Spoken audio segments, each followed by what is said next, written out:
सारा दिन में हम इस शरीर का ध्यान रखने के लिए बहुत कुछ करते हैं।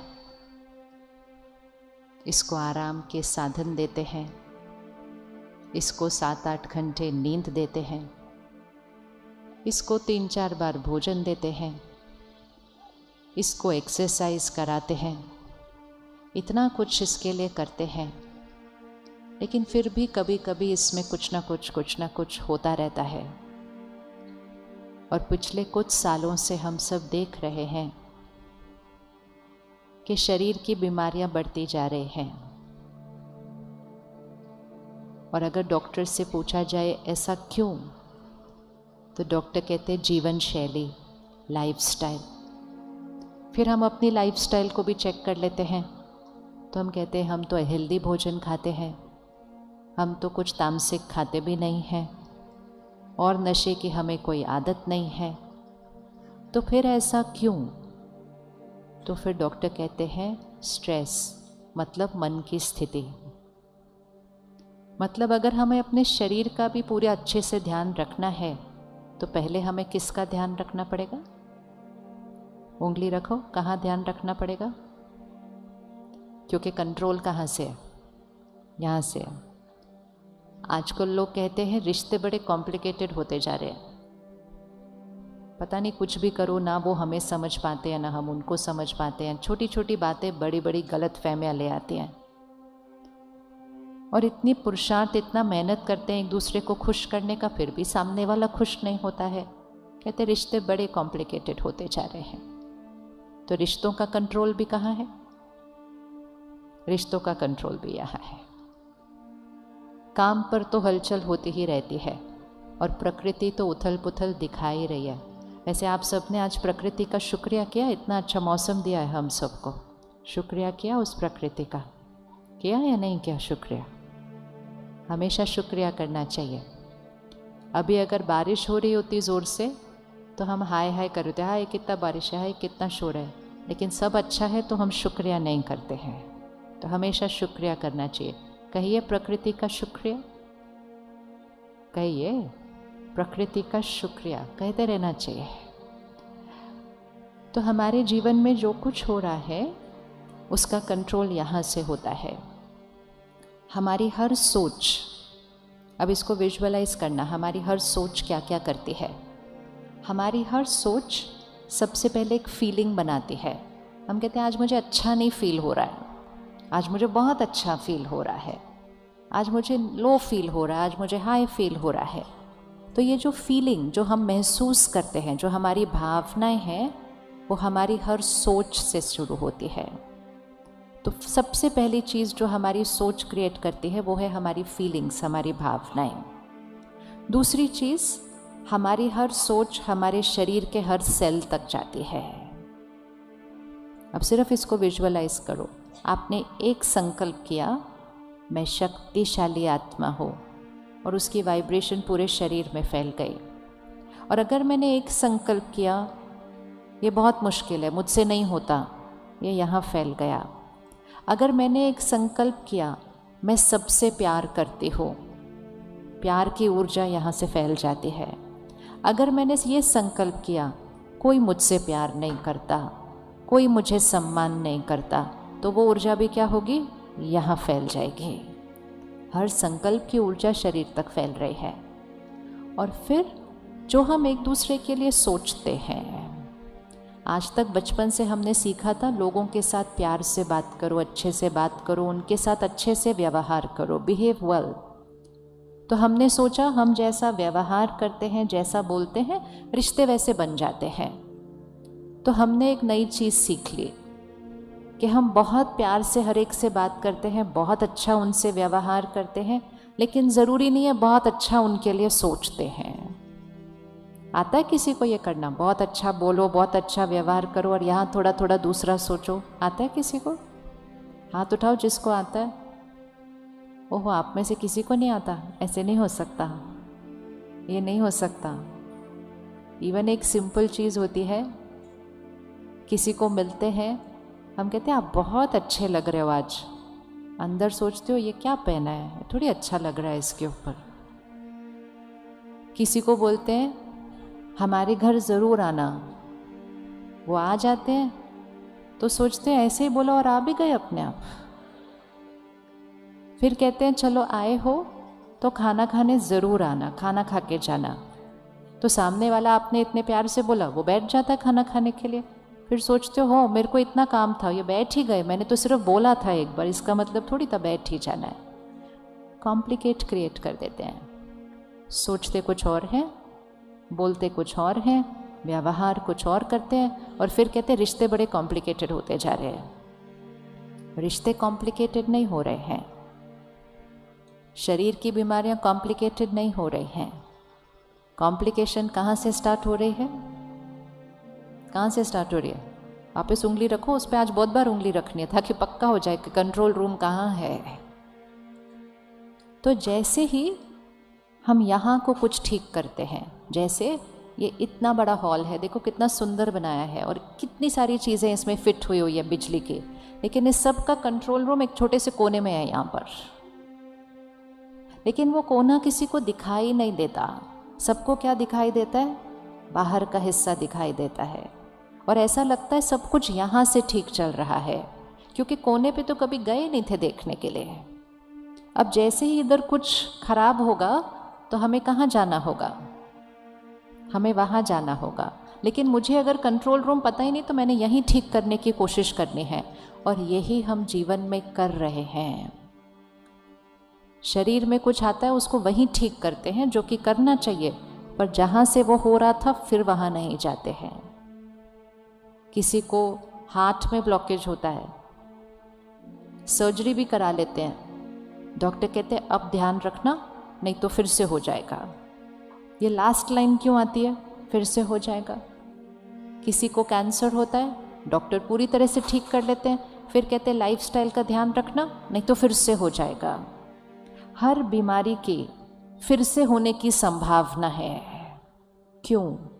क्योंकि बीमारी का कारण सिर्फ यहाँ नहीं था, वो कारण कहाँ था? यहाँ था। 3 लेयर होती है बीमारी बनने की। यह है आत्मा, फिर एक होता है सूक्ष्म शरीर जिसको हम कहते हैं एनर्जी बॉडी, और फिर तीसरा होता है ये जड़ मांस हड्डी का शरीर। तो इसका चित्र सामने लेकर आओ, आत्मा, फिर एक लाइट का शरीर और फिर ये एक फिजिकल बॉडी। तो मैं जिन जिन बातों को यहाँ पकड़ के रखती हूँ, जिस क्वालिटी के मेरे संकल्प होते हैं, कुछ लोगों की आदत होती है सारा दिन में जल्दी करो, टाइम नहीं है, जल्दी करो, ये ठीक नहीं है, ये ठीक नहीं है, ऐसे नहीं होना चाहिए, बोलते जाते, सोचते जाते, बोलते जाते, सोचते जाते हैं। अब इतनी बार भागेंगे, जल्दी करो बोलेंगे, टाइम नहीं है बोलेंगे, बार बार बोलेंगे, तो यहाँ की हालत जो होगी सो होगी, वो सारी वाइब्रेशन किसको जाएगी? यहाँ जाएगी। लेकिन हमें पता ही नहीं होता, हम 5, 10, 20 साल वैसे चल रहे होते हैं। फिर किसी के अंदर आदत होती है, किसी ने कुछ कह दिया, ऊपर से जवाब नहीं देते, चुप रहते हैं, अपने को टिक करते हैं, मैंने बहुत अच्छे से व्यवहार किया, मैं चुप रही, मैंने ऊपर से कुछ नहीं बोला, यहाँ पकड़ के रख लेते हैं। कहते मैंने तो रिश्ते को संभाल लिया, मैंने कुछ नहीं बोला उनको, यहाँ पकड़ के रख लेते हैं। कितने साल पकड़ सकते हैं हम? क्या हमारी क्षमता है बातों को पकड़ने की? कितने साल पकड़ सकते हैं? आप में से है किसी के पास बात जो पकड़ के रखे हुई है? किसी के पास है बातें पकड़ के रखी? हाथ उठाओ, बात पकड़ के रखी हुई है, उठाओ उठाओ, हाथ उठाओ। अब अपनी क्षमता को चेक करो कि कितना समय की ताकत है हमारे पास बात पकड़ के रखने की।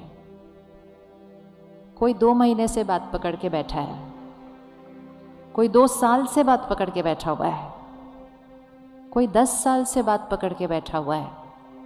तो जो चीज़ यहाँ पकड़ी हुई होगी किसी और के बारे में, पकड़ी मैंने यहाँ है, मतलब उस संकल्प को, उस चोट को, उस घाव को मैंने यहाँ पकड़ के रखा है, उस दर्द को मैंने यहाँ पकड़ के रखा है, तो वो उतने सालों से वो ऊर्जा मेरे शरीर में जा रही है। तो सबसे पहले जो ब्लॉकेज होता है, जो क्लॉट होता है, जो ट्यूमर होता है, वो यहाँ बनता है। फिर उसका वाइब्रेशन हमारे एनर्जी बॉडी में जाता है, और फिर कुछ सालों के बाद उसका जो बीमारी का रूप है वो हमारे जड़ शरीर में आता है।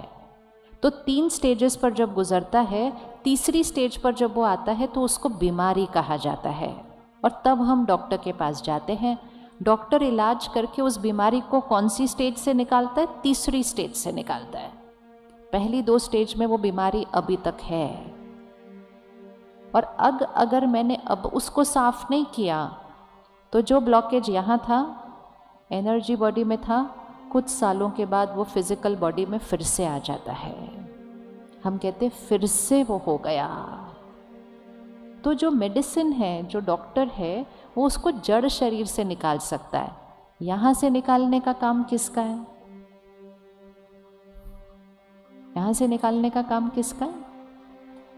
बताइए, यहाँ से निकालने का काम किसका है? हमारा है या जिन्होंने वो चोट मारी उनका है? नहीं, जिन्होंने चोट मारी उनके नहीं। क्यों? चोट तो उन्होंने लगाई, बुरा उन्होंने बोला, गलत उन्होंने व्यवहार किया, इसलिए तो पकड़ के बैठे हुए अभी तक। पकड़ के रखना ज्यादा आसान है या छोड़ देना ज्यादा आसान है? क्या आसान होता है? ऐसे पकड़ो हाथ को, ऐसे पकड़ो टाइट, फिर और टाइट पकड़ो, और अब चेक करो कितनी देर ऐसे बैठ सकते हैं। थोड़ी देर में मन करेगा ना, खोलें इसको, क्या पकड़ के रखेंगे इतना। ये नेचुरल है, ये टाइटनेस नेचुरल नहीं है। तो हम शारीरिक रूप पे ज़्यादा देर टाइट नहीं बैठ सकते हैं, लेकिन यहाँ पर हमें आदत पकड़ गई है पकड़ के बैठने की। लेकिन उसने ऐसा बोला क्यों? लेकिन उसने ऐसा किया क्यों? और जब हम कोई भी चीज़ ऐसी करेंगे जो नेचुरल के विपरीत है, उसका रिजल्ट शरीर के अंदर नेचुरल के विपरीत आएगा।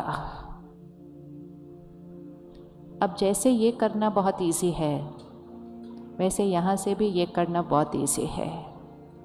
लेकिन मुझे सिर्फ एक अंडरस्टैंडिंग चाहिए कि ये मेरे साथ हुआ क्यों, उन्होंने ऐसा किया क्यों, और मुझे क्यों छोड़ना है, उन्होंने क्यों नहीं ठीक करना है।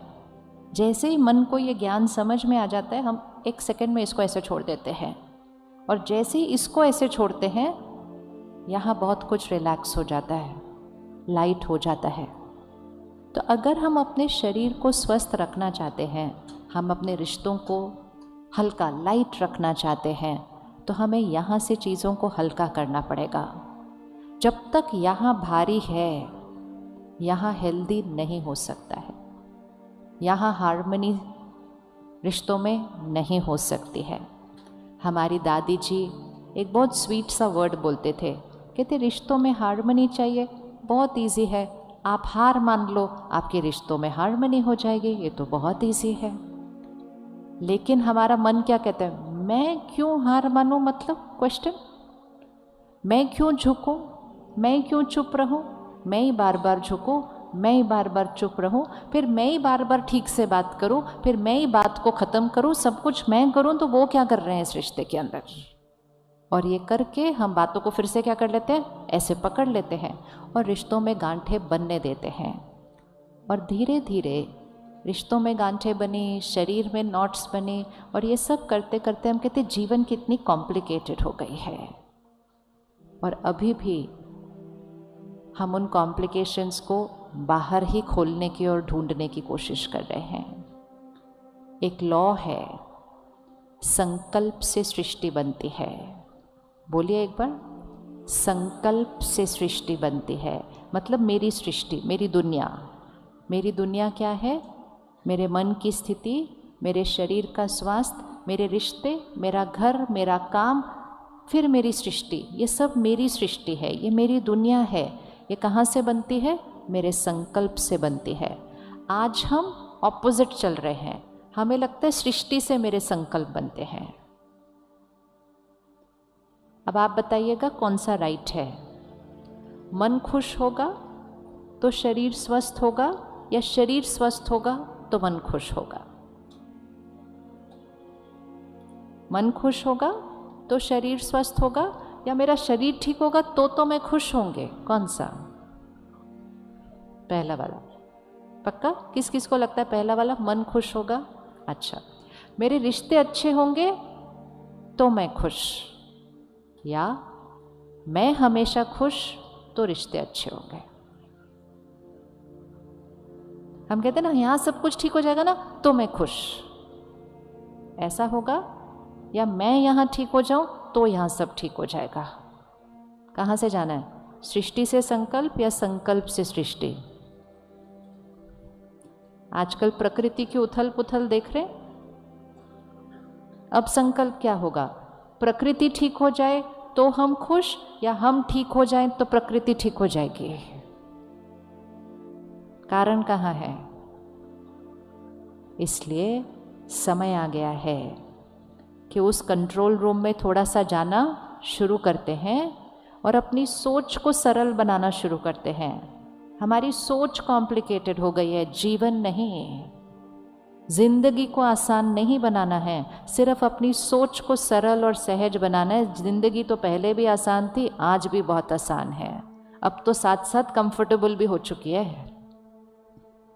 आप में से कौन कौन उस समय थे जब आज के मेजॉरिटी खिलौने नहीं थे, रसोई में मेजॉरिटी चीज़ें जो आज हैं वो नहीं थी, जिसको हम कह सकते हैं कि उस समय जीवन फिर भी थोड़ा सा मुश्किल था? क्या हम आज सोच सकते हैं कि बिना फ़ोन के हम कैसे रहते थे? कल हम एयरपोर्ट पे थे, कोई मिल नहीं रहा था, हमने कहा फ़ोन के टाइम, जब फ़ोन नहीं था ये एक दूसरे को एयरपोर्ट पे ढूंढते कैसे थे? अभी तो हर 1 मिनट के बाद अभी मैं इधर, अभी मैं इधर, अभी मैं हाँ, अभी मैं वहाँ।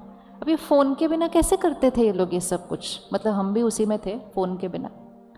इमेजिन करो रेलवे स्टेशन पे पहुंचो और आपके पास फ़ोन नहीं है, और जो आपको लेने आ रहा है उसके पास भी फ़ोन नहीं है। अब ये एक दूसरे को ढूंढते कैसे थे स्टेशन पर?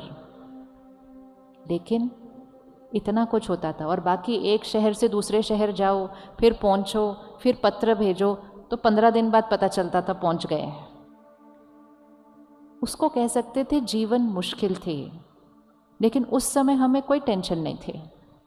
राइट है, राइट है, क्योंकि वो बाह्य रीति से मुश्किल थी, लेकिन यहाँ बहुत सरल थी। 10-10 लोग एक घर में रह सकते थे, मकान छोटे थे, पैसा कम था, साधन थे नहीं, और फिर भी 10-10 लोग एक घर में रह सकते थे। और कोई कहे कि हम आते हैं, कहते आ जाओ। सामने वाला कहता जगह है, कहते बहुत जगह है। वो बहुत जगह कहाँ थी? वो बहुत जगह कहाँ थी? कमरों में तो जगह नहीं थी, तो वो बहुत जगह कहाँ थी? वो यहाँ सोच में बहुत जगह थी, क्योंकि हमारी सोच बहुत ऊंची थी। भाई बहन, भाई भाई कहते ये मकान मेरा है, मेरा है सो आपका है, ये ज़मीन मेरी है, आप ले लो, आप इस पे बना लो। सोच ऊंची थी। आज कहते इतना ये मेरा हिस्सा है, सामने वाला देने के लिए रेडी नहीं होता तो वकील का नोटिस भेज देते हैं। तो हमें चेक करना है, जीवन जब सच में आसान हो गई तो हमने सब कुछ को यहाँ कॉम्प्लिकेटेड बना दिया। तो इसलिए जीवन को आसान नहीं बनाना है, सिर्फ किसको सहज बनाना है और सरल बनाना है, यहाँ को करना है। आप रेडी करने के लिए? रेडी हैं करने के लिए? रेडी है। फर्स्ट इक्वेशन, सारे होमवर्क आज के टिक करते जाने हैं। फर्स्ट इक्वेशन जो हमेशा पकड़ के रखना है, हमें एक आदत पड़ चुकी है कि हम अपने संकल्पों का कारण बाहर ठहराते हैं। 1 मिनट आंख बंद करो और लास्ट जब गुस्सा किया था वो वाला सीन देखो। क्या हुई थी बात? सामने वाले ने क्या किया था और मैंने कैसा सोचा, कैसे बोला, कैसा व्यवहार किया।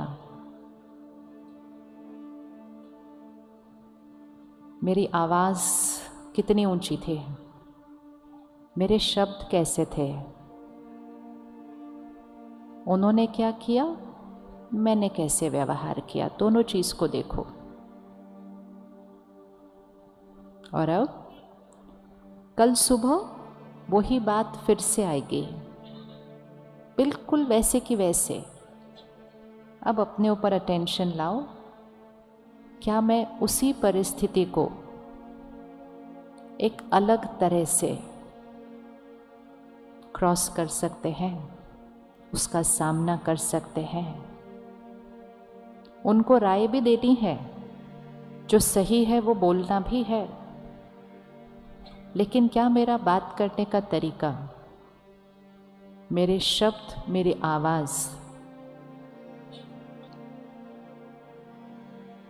क्या एक अलग तरीका है उसी बात का सामना करने के लिए? तो वो अपने आप को करते हुए देखो।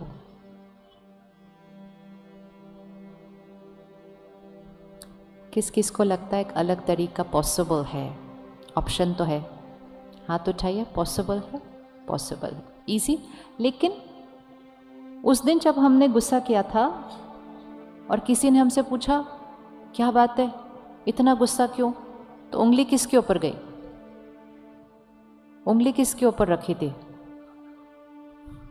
कहते मेरे को गुस्सा करने का शौक है, मेरा तो संडे मॉर्निंग था, मेरा तो दिन आज इतना अच्छा था, उसने काम ही ऐसा किया, उसने गुस्सा दिला दिया, मैंने नहीं किया।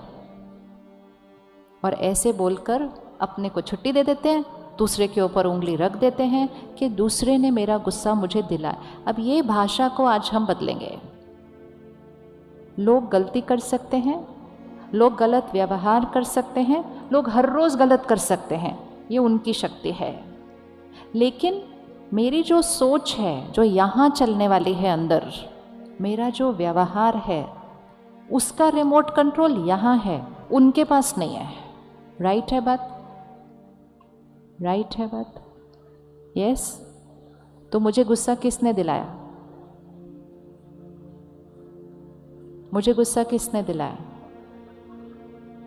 उंगली रखो उस पे। हाँ, आज ये पक्का हो जाने वाला है, ताकि कल से जब भी कोई बात आएगी तो तुरंत पता होना चाहिए मुझे कहाँ अटेंशन रखनी है।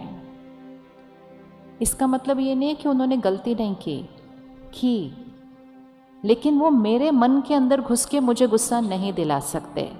कई लोग आजकल बहुत प्यार से कहते हैं, वो ना जानबूझ के मुझे तंग करने के लिए ऐसा व्यवहार करते हैं ताकि मैं तंग हूँ। भाई कोई ऐसा नहीं करता है कभी भी, लेकिन हम उनके व्यवहार से तंग होते हैं तो हम कहते हैं उन्होंने मुझे तंग किया, उन्होंने मुझे दुख दिया, उन्होंने मेरा अपमान किया, उन्होंने मुझे हर्ट किया। ये सारी भाषा उनकी वजह से मुझे चिंता हो रही है, उसकी वजह से मैं परेशान हूँ, एंड मोस्ट इम्पोर्टेंट उसकी वजह से मैं खुश हूँ। तो मतलब यहाँ जो कुछ चल रहा है, खुशी नाराज़गी, सुख दुख, चिंता निश्चिंत, डर निडर, जो कुछ यहाँ चल रहा है, इसका रिमोट कंट्रोल किसके पास है? इसका रिमोट कंट्रोल किसके पास है? किसके पास है? किसके पास है? आप बोलेंगे नहीं तो आपके पास आएगा नहीं। किसके पास है रिमोट कंट्रोल? हमारे पास नहीं, मेरे पास। बोलिए, मेरे पास। तो मुझे किसने गुस्सा दिलाया? मैंने। बोलते जाए, अभी मैं बहुत बार बोलना है। मुझे किसने गुस्सा दिलाया? मैंने। मुझे दुख किसने दिया? उन्होंने क्या किया? उन्होंने गलत व्यवहार किया। वो सच है, उन्होंने गलत व्यवहार किया, लेकिन वो सिर्फ यहाँ खड़े होकर कर सकते हैं, वो यहाँ नहीं घुस सकते। एक ही जगह है, पूरी सृष्टि पर एक ही जगह है जहाँ कोई नहीं घुस सकता है, और वो है यहाँ। ये एक ही जगह है जो मेरे कंट्रोल पे है। हमने पूरी सृष्टि पर कंट्रोल करना सीख लिया, लेकिन यहाँ पर ध्यान नहीं दिया, तो हमने सोचा यहाँ का कंट्रोल सबके पास है। तो सबसे पहला होमवर्क आज, भाषा परिवर्तन, सोच की भाषा परिवर्तन। जैसे मैंने कहा उसकी वजह से मैं परेशान, मैंने परेशान होते रहना है जब तक वो नहीं बदल जाते। राइट? क्योंकि मैंने कहा उसकी वजह से मैं परेशान, तो किसको बदलना पड़ेगा? किसको बदलना पड़ेगा? उसको बदलना पड़ेगा। तो हम उसको बोलते रहते हैं बदलो बदलो बदलो। वो कहते हैं हाँ मैं भी सोच रहा हूँ बदलना चाहिए, और फिर अगले दिन वो वापस वैसे होते हैं। फिर हम अगले दिन और परेशान होते हैं और ये चलता रहता है। कुछ घरों में छोटी छोटी बातों पे टक्कर होती रहती है। इवन एक सिंपल बात जैसे कि घर में एक के अंदर संस्कार है हर चीज़ को बहुत साफ सुथरा परफेक्ट रखने का, और दूसरे के पास प्यार से संस्कार है आके अपना सामान ऐसे ही रख देने का। अब ये तो कोई बात भी नहीं है जीवन में, लेकिन रोज़ प्यार से टकराते रहते हैं एक दूसरे के साथ उसके ऊपर। वो सोचते हैं वो बदल जाएंगे, एक दिन इतने साल हो गए, और वो भी सोचते हैं इतने साल हो गए अब तो ये बदल जाएगी, और दोनों इंतज़ार करते हैं एक दूसरे को, सोच देखते हैं और कहते तुम इतनी सी आदत नहीं बदल सकते। सामने वाला कहते हैं मैं भी यही सोच रहा था, तुम इतनी सी आदत नहीं बदल सकते मेरे लिए। तो हम मुश्किल काम करने की कोशिश करते रहते हैं कि दूसरा अपनी आदत बदले, क्योंकि हमने सोचा दूसरे की वजह से हो रहा है ये सब कुछ। तो आज से वो फर्स्ट इक्वेशन, दूसरा क्या कर सकता है वो मुझे पता है, मैं क्या कर सकती हूँ उसका कंट्रोल मुझे अपने पास लेना है। रिमोट कंट्रोल यहाँ।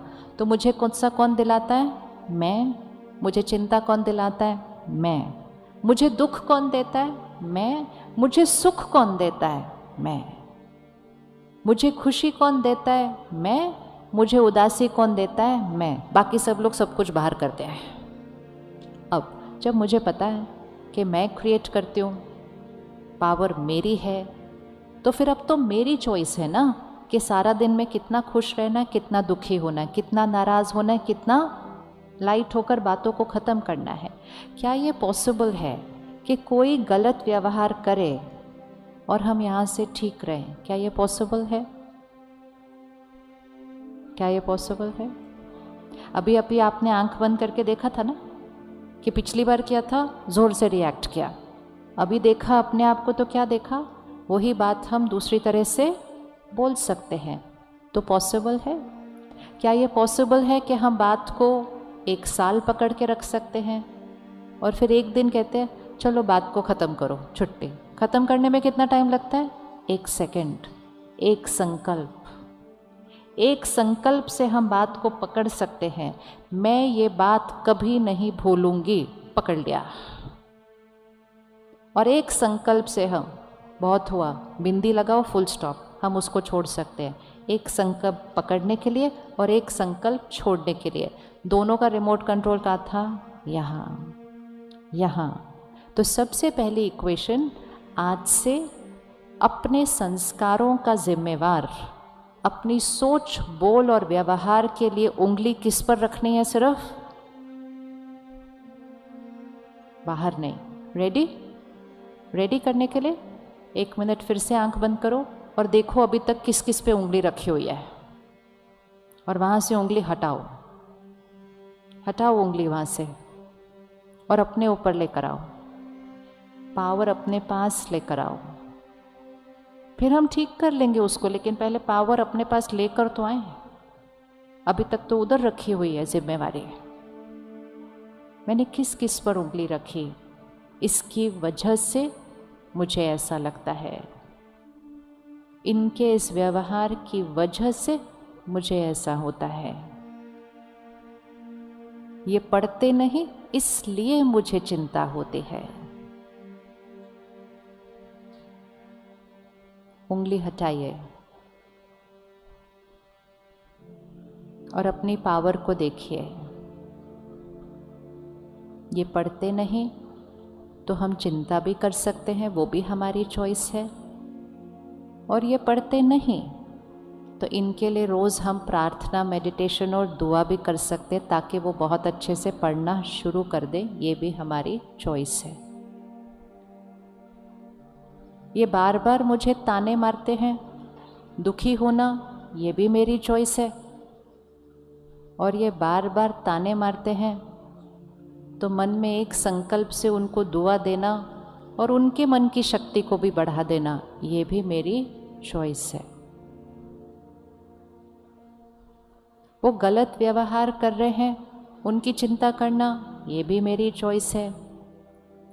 वो गलत व्यवहार कर रहे हैं तो परमात्मा को याद करके उनको मन से सही निर्णय लेने की दुआ देना, ये भी मेरी चॉइस है।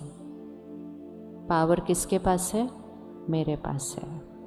हमारे संकल्पों से हमारी सृष्टि बनती है और हमारे संकल्प जो हम दूसरों के लिए करते हैं उससे उनके संस्कार बन जाते हैं। तो हमें बहुत ध्यान से सोचना शुरू करना है। खुशी जिसके लिए हम इतनी मेहनत करते रहते हैं, इतना कुछ खरीदते रहते हैं, इधर उधर घूमने जाते हैं, सोचते हैं कहीं तो खुशी मिलेगी। खुशी सिर्फ एक चीज़ से मिलती है, हर परिस्थिति में सही सोचने से। सही सोच, अगर हर परिस्थिति को लाइट अच्छे से सोच के क्रॉस कर लिया, मन चित्त हमेशा खुश, हमेशा खुश। तो पहला होमवर्क क्या है? उंगली वहाँ नहीं, ये किसकी वजह से? मेरी वजह से। और दूसरा, जब पता है मेरी वजह से है तो फिर चेंज भी किसने करना है? चेंज किसने करना है? मुझे करना है। और उसके लिए मुझे यहाँ की वर्किंग है वो समझ में आनी चाहिए। हम आज दिन तक अपने आप को एक नाम, शरीर, रोल, रिश्ता यही समझते आए हैं और दूसरों को भी नाम, शरीर, रोल, रिश्ता ही देखते हैं। और उस रोल और रिश्ते के अनुसार हम एक दूसरे से बहुत सारी एक्सपेक्टेशंस, अपेक्षाएं रखते हैं। ये सब कुछ दिखाई देता है, लेकिन ये सब कुछ करने वाली शक्ति आत्मा है। कौन हूँ मैं? कौन हूँ मैं? आत्मा है। आत्मा अजर, अमर, अविनाशी है। आज इस शरीर में है, एक सेकेंड में इस शरीर को छोड़ेगी, कहाँ चली जाएगी? कहाँ चली जाएगी? आत्मा एक शरीर छोड़ती है, कहाँ चली जाएगी? आत्मा माँ के गर्भ में प्रवेश करके दूसरे शरीर में चली जाएगी। क्या हम सब लोग एक दिन शरीर छोड़ेंगे? किस किस को पक्का है? गुड। अब ये तो पक्का है, साथ में ये याद रहना चाहिए, साथ में क्या लेकर जाएंगे? साथ में क्या लेकर जाएंगे? साथ में क्या लेकर जाएंगे? तो दुनिया कहती है कुछ नहीं लेकर जाते साथ में। किसी के अंतिम संस्कार पर हम जाते हैं, प्रार्थना सभा पर जाते हैं, तो कहते कुछ भी तो कोई साथ नहीं लेकर जाता, सब कुछ तो पीछे रह जाता है। बहुत वैराग्य आता है हमारे को उस दिन कि सब कुछ तो पीछे रह जाता है। क्या क्या पीछे रह जाता है? शरीर, वो तो उसी दिन ख़त्म कर दिया जाता है। शरीर पीछे रह जाता है, परिवार पीछे रह जाता है, सब कुछ जो हमने कमाया वो पीछे रह जाता है, वो बातें जो हमने पकड़ी हुई थी, वो परिस्थितियां भी पीछे रह जाती है। साथ में क्या जाता है? मेरे संस्कार और मेरे कर्म। बोलिए, साथ में क्या जाएगा? मेरे संस्कार और मेरे कर्म। इस बात को दिन में कितनी बार अपने आप को याद दिलाना चाहिए? मेरे संस्कार और मेरे कर्म मेरी परमानेंट प्रॉपर्टी है, यही मेरे साथ जाती है। यही दो चीज़ें मेरे इस जीवन का भाग्य बना रही हैं, यही दो चीज़ें मेरे साथ जाएंगी और यही दो चीज़ें हर जन्म में मेरा भाग्य बनाती हैं और ये दो चीज़ें यहाँ कंट्रोल रूम में चलती हैं। इसी तरह जो आपके आसपास हैं वो भी एक आत्मा है, वो भी आज आपके घर में उस रिश्ते में है। आज वो आपके पति हैं, पत्नी हैं, बच्चे हैं, भाई बहन हैं। हम बहुत आसानी से उनकी तरफ देखते हैं और हम कहते हैं पति ऐसे नहीं होने चाहिए, ऐसे होने चाहिए, बच्चे ऐसे नहीं होने चाहिए, ऐसे होने चाहिए। जो आपके लिए काम करते हैं कहते हैं ये ऐसे नहीं होने चाहिए, ऐसे होने चाहिए। लोग रिश्ता नहीं है, लोग रोल नहीं है, लोग आत्मा है जो वो रिश्ता और रोल प्ले कर रहे हैं। हर आत्मा के 5 प्रकार के संस्कार है। इसको पक्का कर लो, लोगों को समझना बहुत आसान हो जाएगा, क्योंकि खुद को समझना आसान हो जाएगा। कितने टाइप ऑफ संस्कार हैं? 5। तो इसको विजुअलाइज करें। एक सीडी है, 5 फोल्डर है, 5 प्रकार के संस्कार हैं। पहला संस्कार जो मैं आत्मा अपने पूर्व जन्मों से अपने साथ लेकर आती हूँ। बच्चा पैदा होता है, उसके संस्कार होते हैं। क्या आपको बच्चों के संस्कार छोटी उम्र में दिखाई देते हैं? हाँ, किस किस के बच्चे हैं? कौन सी उम्र में संस्कार दिखाई देते हैं? कोई बच्चा मुस्कुराता है, कोई बच्चा जल्दी जल्दी रोता है, कोई बच्चा हर एक के पास प्यार से चला जाता है, कोई बच्चा थोड़ा सा कोई नज़दीक आता है तो रोने लगता है। फिर जैसे जैसे 1-2 साल के होते हैं, कोई बच्चा अपनी सब चीज़ दूसरों के साथ शेयर करता है, कोई बच्चा अपनी चीज़ों को ऐसे पकड़ लेता है। कोई बच्चे को कुछ बोल दो तो 1 सेकंड में भूल जाता है, कोई बच्चे को कुछ बोल दो आधा घंटा रूठा रहता है। उसको सिखाया नहीं किसी ने ये सब। कोई बच्चा निडर होता है, अंधेरे में भी बाहर चला जाता है, और कोई बच्चे के पास डर का संस्कार होता है, अपने घर में भी कमरे में अकेले नहीं रह पाता है। किसी ने सिखाया नहीं कि डरना है, नहीं डरना है, किसी ने नहीं सिखाया। वो संस्कार उस बच्चे के पास है, अर्थात उस आत्मा के पास है। कहाँ से लेकर आए?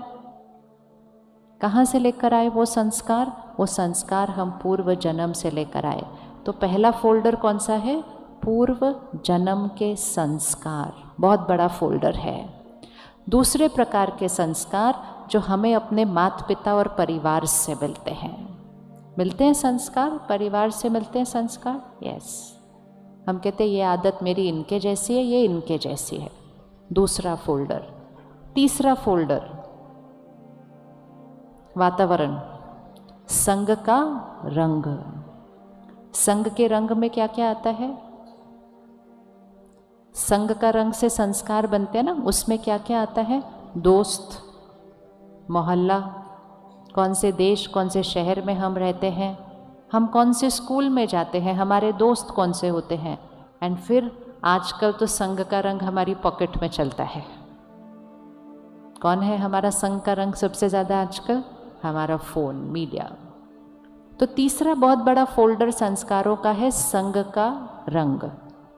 चौथा फोल्डर, इस 3 फोल्डर में कोई भी तरह का संस्कार आया हो, मुझ आत्मा के पास शक्ति है कि मैं किसी भी संस्कार को बदल सकती हूँ। 4th फोल्डर मतलब अपनी विल पावर से क्रिएट किया गया संस्कार, अपनी इच्छा शक्ति से बदला गया संस्कार। और 5वां फोल्डर सबसे इम्पोर्टेंट फोल्डर। पहला फोल्डर क्या था? पूर्व जन्म, परिवार, वातावरण, इच्छा शक्ति। 5वां फोल्डर मुझ आत्मा के ओरिजिनल संस्कार, मेरे निज संस्कार। पिछले जन्म के नहीं, किसी से मिले हुए नहीं, किसी के प्रभाव में आने से नहीं, लेकिन मुझ आत्मा के निज ओरिजिनल संस्कार। जैसे ये कपड़ा है, इसका ओरिजिनल कलर वाइट है, सुबह से रात तक पहना तो कुछ कुछ इस पे लग सकता है, किसी और की वजह से लग सकता है, कोई परिस्थिति की वजह से लग सकता है, अपनी गलती की वजह से लग सकता है, लेकिन याद रहता है वो दाग है। लेकिन निज कलर कौन सा है? निज कलर कौन सा है? वाइट। इसी तरह हर आत्मा का निज संस्कार, ओरिजिनल कलर प्योरिटी है, पवित्रता है, शुद्धता है, शांति है, शक्ति है। 7 संस्कार हैं जो हर आत्मा के संस्कार हैं। पहला संस्कार पवित्रता, दूसरा संस्कार शांति, तीसरा संस्कार शक्ति, चौथा संस्कार प्यार, 5वां संस्कार सुख, छठा संस्कार ज्ञान और 7वां संस्कार आनंद। सतोगुणी हर आत्मा है, हर आत्मा सतोगुणी है। कौन से 7 संस्कार हैं हमारे? बोलेंगे हम एक बार अभी। मैं पवित्र आत्मा हूँ, बोलिए, यहाँ रिकॉर्ड हो जाएगा। मैं कौन सी आत्मा हूँ? मैं पवित्र आत्मा हूँ। क्या होती है पवित्र आत्मा?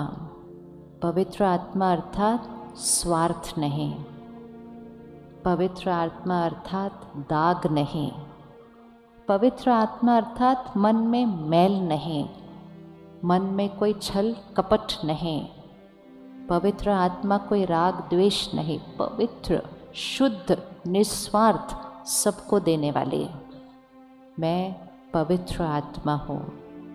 दूसरा, मैं शांत स्वरूप आत्मा हूँ। बोलेंगे एक बार, मैं शांत आत्मा हूँ। सारा दिन शांति बाहर ढूंढ रहे हैं। शांत आत्मा अर्थात हर परिस्थिति में शांत रहकर उस परिस्थिति को क्रॉस करते हैं। तीसरा, मैं शक्तिशाली आत्मा हूँ। बोले, मैं शक्तिशाली आत्मा। जो चाहें, जो आदत बदलना चाहें, जो काम करना चाहें, जो संस्कार बदलना चाहें, हर परिस्थिति में स्थिर रहना चाहें, वो हमारे पास शक्ति है। मैं सुख स्वरूप आत्मा हूँ।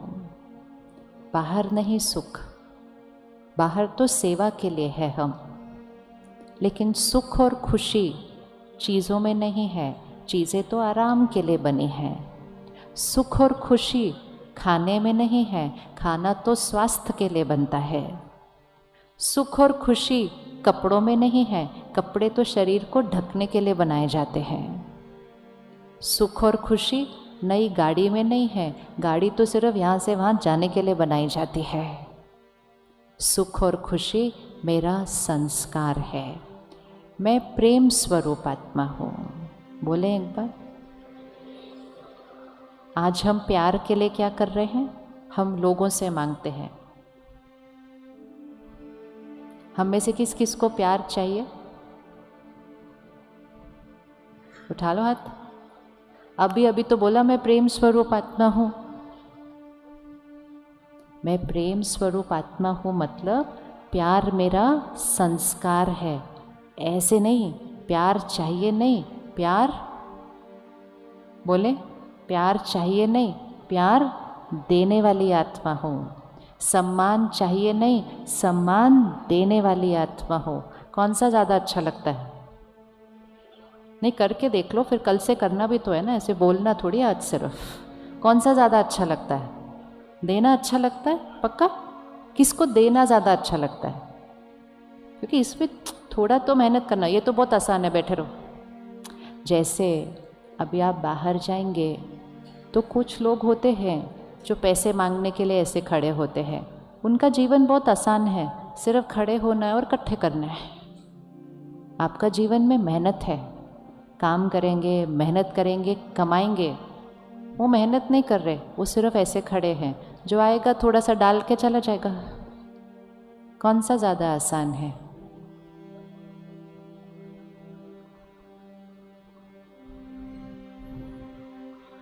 कौन सा जीवन जीना है? ऐसे वाला या ऐसे वाला? ऐसे वाला जीना है, ऐसे नहीं। ये इजी नहीं है, मुझे प्यार दो, मेरा ध्यान रखो, मुझे समझो, मुझे रिस्पेक्ट दो। बहुत इजी है, कुछ नहीं करना पड़ता इसमें। लेकिन मैं प्यार देने वाली आत्मा हूँ। सामने ने कुछ बोल दिया, मैंने चुप रहकर मैंने अपनी तरफ से दुआएं दी। फिर कुछ हो गया, मैंने फटाफट से बात करके उस बात को ठीक किया। मैं प्यार देने वाली आत्मा हूँ। तो आज से ऐसे नहीं। तो हम में किसी को प्यार चाहिए? प्यार चाहिए किसी को? बोलिए, बोलो अच्छे से, प्यार चाहिए? बोलो। बिल्कुल नहीं, मुझे कुछ नहीं चाहिए। मैं सबको देने वाली आत्मा हूँ। हर रोज़ अपने आप को एक दुआ दे सकते हैं जिससे जीवन बहुत आसान बन जाएगा। हर रोज़ अपने आप को एक सुबह सुबह संकल्प दो, बोलो मुझे किसी से कुछ नहीं चाहिए। बोलो एक बार। अब 1 मिनट आंख बंद करो, अपने आसपास के जो क्लोज सर्कल के लोग हैं, परिवार के, उनको देखो और बोलो मुझे इन सब से कुछ नहीं चाहिए। कुछ नहीं मतलब सूक्ष्म में, स्थूल तो चीज़ें चाहिए ना। कोई धन कमा रहा है, कोई घर का काम कर रहा है, वो तो ठीक है। लेकिन प्यार चाहिए, सम्मान चाहिए, महिमा चाहिए, अटेंशन चाहिए, ये चाहिए, सारा दिन चाहिए चाहिए। मुझे किसी से कुछ नहीं चाहिए। बोलने की हिम्मत है? बोलने की हिम्मत है? ये नहीं है हिम्मत। क्यों? अच्छा लगता है ऐसे खड़े होना? ऐसे अच्छा लगता है? हाँ, मैंने इतने अच्छे से काम किया, आपने बोला भी नहीं मैंने अच्छे से किया। सामने वाला बोलता है इतना बड़ा क्या किया, मैं भी तो सारा दिन इतना काम करूं, मैं तुम्हारी महिमा करता रहूं सारा दिन। ऐसे खड़े रहेंगे ना तो सामने वाला कुछ भी डाल के जा सकता है उसके अंदर। और फिर भी ज़्यादा देर खड़े रहे ना तो जो थोड़ा बहुत पड़ा है वो भी उठा के ले जाएंगे वो। हमने सोचा था हम ऐसे खड़े हैं तो वो थोड़ा थोड़ा सुबह सुबह कुछ डाल के तो जाएंगे ना, लेकिन डालेगा भी तो वो जो ऐसे खड़ा है। अगर वो भी ऐसे खड़े होंगे और हम भी ऐसे खड़े होंगे तो रिश्ते कैसे हो जाएंगे? तो हर घर में एक ऐसा चाहिए, बाकी सब ऐसे खड़े हो सकते हैं। तो आपको डिसाइड करना है आपके घर का वो एक कौन बनेगा जो ऐसे खड़े होने वाला है। सारे ऐसे खड़े हुए रिश्ते बहुत मुश्किल होते जा रहे हैं। ये हमें लग रहा है कि अरे ये तो मजाक है, मजाक नहीं, बहुत कॉम्प्लिकेटेड है। यहाँ पर देने वाली फ्रीक्वेंसी पर अपने आप को सेट करना है, मांगने वाली फ्रीक्वेंसी पे नहीं, इंतज़ार करने वाली फ्रीक्वेंसी पे नहीं। वेट करते रहते हैं, सामने वाला करेगा, सामने वाला अच्छे से बात करेगा, सामने वाला मेरी महिमा करेगा, सामने वाला मुझे अच्छा बोलेगा, आप बहुत अच्छे हो। हम कितने अच्छे हैं ये सिर्फ और सिर्फ कौन जानता है? हम सच में कितने अच्छे हैं वो सिर्फ और सिर्फ कौन जानता है? हम। क्योंकि हम अच्छे जो हैं वो सिर्फ ये नहीं, यहाँ की अच्छाई कितनी है वो सिर्फ कौन जानता है? हम। लेकिन सिर्फ अगर कोई मुझे एक बार बोल देना आप बहुत अच्छे हो, मेरा पूरा दिन सही बीतता है। किस किस को महिमा अच्छी लगती है? अरे बोलो ना, अच्छी लगती है कि नहीं अच्छी लगती है? अच्छी लगती है ना। और जिसको महिमा अच्छी लगती है उसको निंदा में बहुत दुख होगा। जिसको महिमा अच्छी लगती है उसको निंदा में बहुत मुश्किल होने वाली है। तो परमात्मा हमें सिंपल इक्वेशन देते हैं, निंदा स्तुति एक समान। निंदा स्तुति एक समान। वो घड़ी होती थी ना पुराने ज़माने की, वो पेंडुलम वाली, उसको सेंटर में रखो 1 मिनट इधर, ठीक है? ये मेरे मन की स्थिति है सेंटर में। अगर मुझे अभी किसी ने महिमा दी, आप बहुत अच्छे हो, आप बहुत अच्छे हो, आप बहुत अच्छे हो, अच्छे से 4-5 बार बोल दिया, अब मेरा पेंडुलम कितना दूर तक जाता है, मतलब मुझे कितना ज़्यादा अच्छा लगता है वो महिमा सुन के। अगर वो इधर तक गया, फिर उसके बाद किसी ने आके धीरे से बोला इतना खुश मत हो, मुझे एक्चुअली मालूम है आप क्या हो, तो वो जितना दूर इधर गया था ना वो उतना ही दूर इधर जाएगा। अगर वो थोड़ा सा महिमा में खुश हुआ था तो वो निंदा में थोड़ा सा ही बुरा फील करेगा, लेकिन अगर महिमा में ज़्यादा खुश हुआ होगा तो निंदा में ज़्यादा बुरा लगेगा। और अगर महिमा में स्थिर रहा होगा तो निंदा में भी स्थिर रहेगा। पेंडुलम हमारी चॉइस है कि कितना घुमाना है, यहाँ यहाँ या यहाँ, कैसे रखना है, किधर रखना है। हाँ, रिमोट कंट्रोल किसका है? हमेशा याद रखना है जो हम हैं वो हम हैं, ठीक है?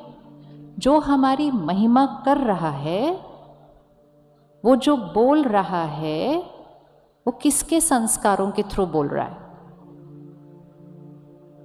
किसके संस्कारों के थ्रू बोल रहा है? बताओ। जैसे अच्छा, पीछे ये बोर्ड है इतना बड़ा, पर्पल रंग है, वाइट रंग है, कुछ शब्द लिखे हैं। अभी अगर सबसे पूछा जाए आपको ये पीछे का बैकग्राउंड कैसा लग रहा है, आज हम 10-15 हज़ार लोग हैं इस हॉल के अंदर, अगर हर एक से पूछा जाए आपको ये पीछे का बैकग्राउंड कैसा लग रहा है, तो क्या आपको लगता है हर एक को एक जैसा लगेगा? हर एक को एक जैसा लगेगा? नहीं, हर एक की उसके बारे में अलग अलग राय होगी। वो तो एक ही है, वो तो एक ही है, लेकिन हर एक की जो राय होगी उसके बारे में, लेकिन राय आप किसके नज़रिए से देंगे? किसके नज़रिए से?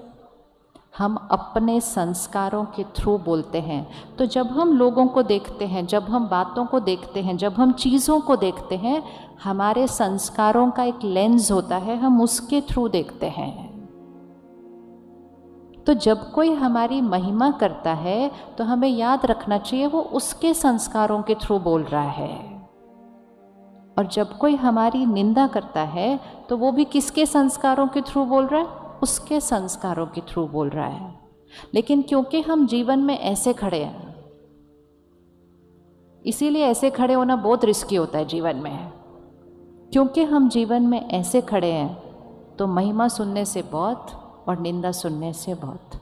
लेकिन अगर जीवन में ऐसे खड़े होते हैं तो निंदा और महिमा दोनों का असर न पड़ता, क्योंकि दोनों पता होता वो उनके संस्कार है और हम दे रहे हैं अपने संस्कार। ऐसे रिसीवर साइड पे नहीं लाइफ में खड़े होना, गिवर साइड पे खड़े होना है, देने वाली एनर्जी के अंदर। तो निंदा स्तुति कैसे रहना, पेंडुलम किधर रखना। अच्छा, तो जब आप आज घर जाओगे, अगर किसी ने बोला क्या बेकार खाना बनाया, ऐसे कोई सब्जी बनाता है, तो ठीक रह लेगा पेंडुलम? पेंडुलम ठीक रहेगा? जब कोई फीडबैक देता है हमें कि ये ठीक नहीं बना, ये ठीक नहीं काम किया, वो फीडबैक बहुत इम्पोर्टेंट है, हमें लेना है। लेकिन कोई निंदा करके वो फीडबैक दे रहा है, फीडबैक हमारे लिए इम्पोर्टेंट है, निंदा उस आत्मा का संस्कार है।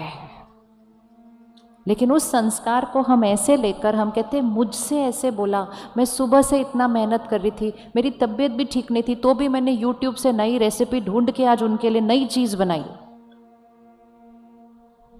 तो हम अपने आप को क्या करते रहते, बेचारी मैं, क्योंकि हम ऐसे खड़े थे, बेचारी मैं। ये जो बेचारापन है ना, ये हमारे मन की स्थिति को क्या करता रहता है, ऐसे, क्योंकि हम ऐसे खड़े थे, सोचा था आज बहुत सारी महिमा मिलेगी, बहुत सारा, क्योंकि खाना बनाते बनाते वाहवाही तो पहले से सुनाई देने लग जाती है ना कानों को। आज बोलेंगे क्या बनाई है चीज़, कितनी अच्छी बनाई है, कितनी एक्सपेक्टेशन। हमने खाना बनाना है या हमने जीवन के बड़े बड़े काम करने हैं, वो हम कर रहे हैं अपने संस्कारों से। और जब हम उसको करते हैं, हम अपनी बेस्ट उसमें देते हैं। ज़रूरी नहीं है हमारा बेस्ट सामने वाले का बेस्ट हो, लेकिन उस समय अगर हमने अपना बेस्ट डाला है, अगर कोई भी मुझसे प्यार से बात नहीं करे, कोई भी मुझे उस चीज़ के लिए शुक्रिया न करे, कोई भी मुझे उस चीज़ के लिए महिमा न करे, कोई एक तो होना चाहिए जो मुझसे उस चीज़ के लिए प्यार से बात करे, जो कहे शुक्रिया, बहुत अच्छा काम किया, अगली बार से और अच्छा करेंगे। वो एक कौन होगा, वो एक कौन होगा? सारे निंदा करें, सारे बोलिए कोई काम है, कैसे करता है, ऐसे करते हैं। लेकिन मुझे पता है मैंने अभी तक की अपनी क्षमता अनुसार बेस्ट डाला था, मेरा वो संस्कार नहीं था, मैंने चेंज करके मेहनत करके वो किया था। तो मुझे सिर्फ एक चाहिए जो मुझसे उस टाइम प्यार से बात करे, मुझे मोटिवेट करे, मुझे शुक्रिया करे। वो एक कौन होगा? वो एक कौन होगा? मैं। तो इसीलिए वो एक बाहर ढूंढना बंद करो। कोई हमसे कैसे भी बात करे, हमारा रिश्ता अपने आप से कैसा है वो हमारी लाइफ की क्वालिटी डिसाइड करता है। कई बार कोई हमारे से बहुत प्यार से बात करते हैं, बहुत अच्छे से व्यवहार करते हैं, लेकिन हम अंदर खुद से अच्छे से बात नहीं करते, तो इतनी अच्छी वो हमसे बातें करते हैं फिर भी हम दुखी हैं। हो सकता है ऐसा? वो आपसे बोल रहे हैं आप बहुत अच्छे हो, आपने बहुत अच्छा खाना बनाया, आपने बहुत अच्छा ये किया, बहुत महिमा। हम अंदर से सोचते हैं इनको क्या चाहिए, आज इतना मीठा मीठा क्यों बोल रहे हैं? तो मेरे मन की स्थिति कड़वी है, तो मुझे उनकी मिठास भी कड़वी लगेगी। इसी तरह वो मुझे बहुत कड़वा भी अगर बोलें, लेकिन मेरे मन की स्थिति मीठी है, तो किसी की कड़वी बात भी मुझे कड़वी लग नहीं सकती, क्योंकि यहाँ मिठास भरी हुई है। तो मेरे जीवन की क्वालिटी यहाँ की स्थिति से बनती है, यहाँ के शब्दों और व्यवहार से नहीं बनती है। तो इसीलिए जीवन में ऐसे खड़े नहीं होना है। थोड़ा भी लगे ना हम ऐसे खड़े हो रहे हैं, फटाफट अपने आप को चेंज करना और ऐसे कर देना है। इसीलिए देवी देवताओं के हाथ कैसे दिखाते हैं?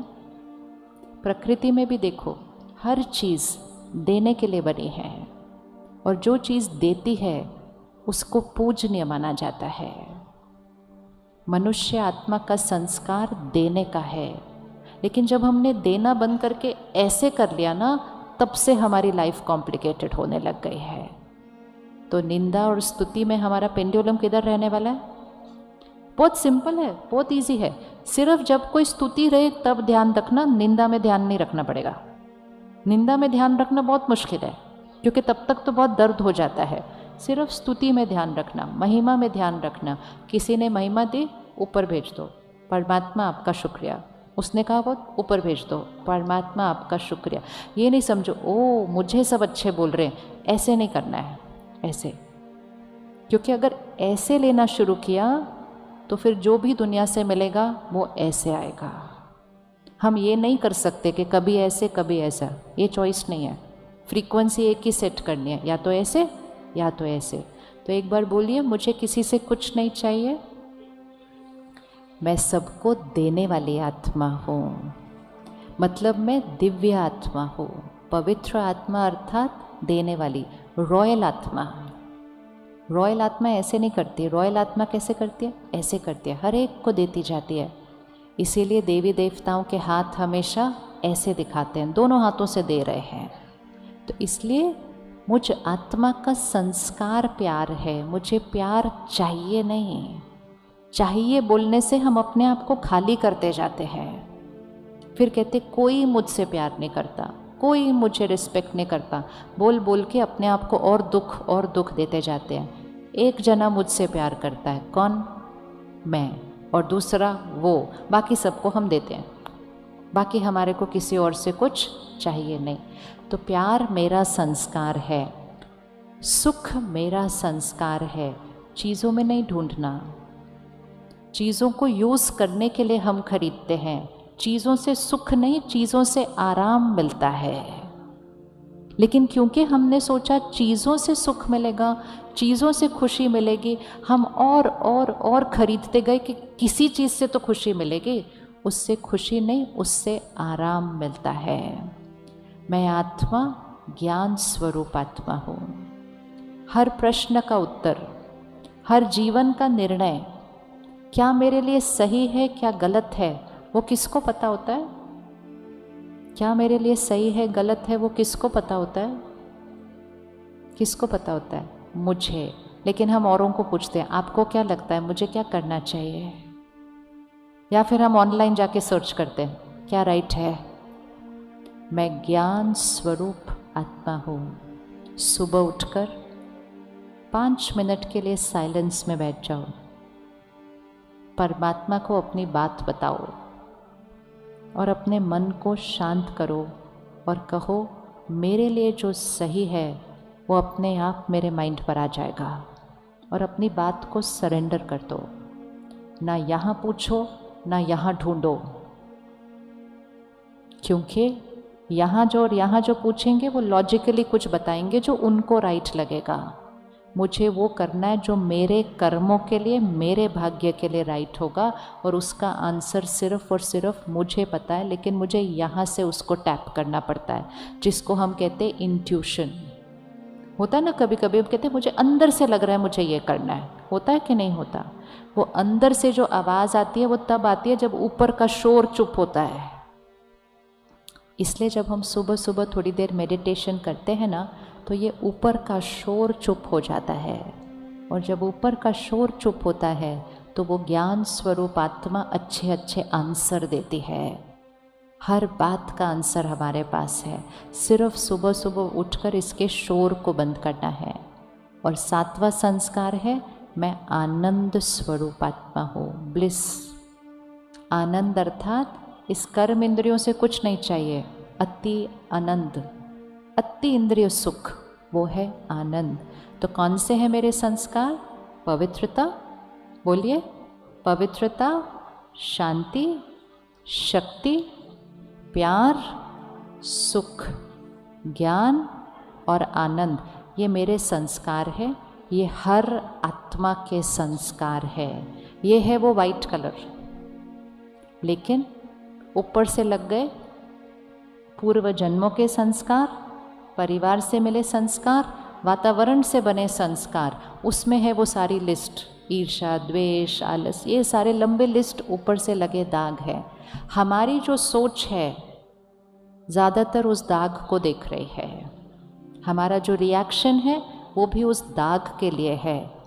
आज से अपने लिए और दूसरों के लिए सिर्फ यही संकल्प करना, ये शक्तिशाली आत्मा है, मैं शक्तिशाली आत्मा हूँ, ये पवित्र आत्मा है, मैं पवित्र आत्मा हूँ। सिर्फ सोचना ऐसा शुरू करो, बोलना ऐसा शुरू करो, खुद भी बदल जाएंगे, वो भी बदल जाएंगे, क्योंकि हर एक के पास वो 7 संस्कार हैं। लेकिन हम उस पर फोकस नहीं कर रहे, हम फोकस किस पे कर रहे हैं? ऊपर से लगा हुआ दाग। अगर किसी के अंदर गुस्से का संस्कार है और हम बार बार कहें बहुत गुस्से वाला है, ये बहुत गुस्से वाला है, तो उसका वो गुस्से का संस्कार क्या होता जाएगा? बढ़ता जाएगा। लेकिन अगर हम उसके लिए कहें ये शक्तिशाली आत्मा है, ये शांत स्वरूप आत्मा है, तो कौन सा संस्कार इमर्ज होने लग जाएगा? जिसके बारे में हम सोचेंगे और बोलेंगे। अब अपने परिवार को देखें एक मिनट। कुछ कुछ उनके अंदर संस्कार हैं जो हमें सही नहीं लगते हैं, और हम सारा दिन में कई बार कहते हैं ये ऐसे क्यों हैं, ये ऐसे क्यों हैं, ये ऐसे क्यों हैं। उनको एक अलग नज़रिए से देखना। ये सिर्फ एक रिश्ता नहीं है, ये आत्मा है जो पूर्व जन्म से ये संस्कार लेकर आई है। पिछले कुछ महीनों में देश के अलग अलग स्थानों पर बहुत ज़ोर ज़ोर से बारिश हुई है, बाढ़ आई है, कईयों का बहुत कुछ गया है, और कई आत्माओं ने उस बाढ़ में शरीर छोड़ा है। पिछले कुछ महीनों में कुछ आत्माओं ने युद्ध में शरीर छोड़ा है, और पिछले कुछ सालों में कुछ आत्माओं ने कोविड में शरीर छोड़ा है। कुछ आत्माएं आईसीयू में थी, अकेली थी, कोई उनके पास नहीं था, और उस अकेलेपन के संस्कार में ही उन्होंने शरीर छोड़ दिया। किसी ने पानी को बहता हुआ देखकर, सब कुछ खोता हुआ देखकर शरीर छोड़ दिया। किसी ने सब कुछ खत्म होता हुआ देखकर शरीर छोड़ दिया। और जैसे ही हम ऐसी चीज़ें देखकर यहाँ कुछ रिकॉर्ड होता हुआ शरीर छोड़ेंगे और माँ के गर्भ में प्रवेश करेंगे, कुछ सालों के बाद उस बच्चे के अंदर हमें वो संस्कार दिखाई देगा। किसी को पानी से डर लगेगा, किसी को लोगों को खोने से डर लगेगा, किसी को नए लोगों के पास जाने से डर लगेगा, किसी को हॉस्पिटल जाने से डर लगेगा, किसी को एक इंजेक्शन लगाने से डर लगेगा। होता है ऐसा या नहीं होता? होता है ना ऐसा। लेकिन हम कहते हैं मेरा बच्चा ऐसा है, मेरा पति ऐसा है, मेरी पत्नी ऐसी है, क्योंकि हम रोल और रिश्ते को देख रहे हैं।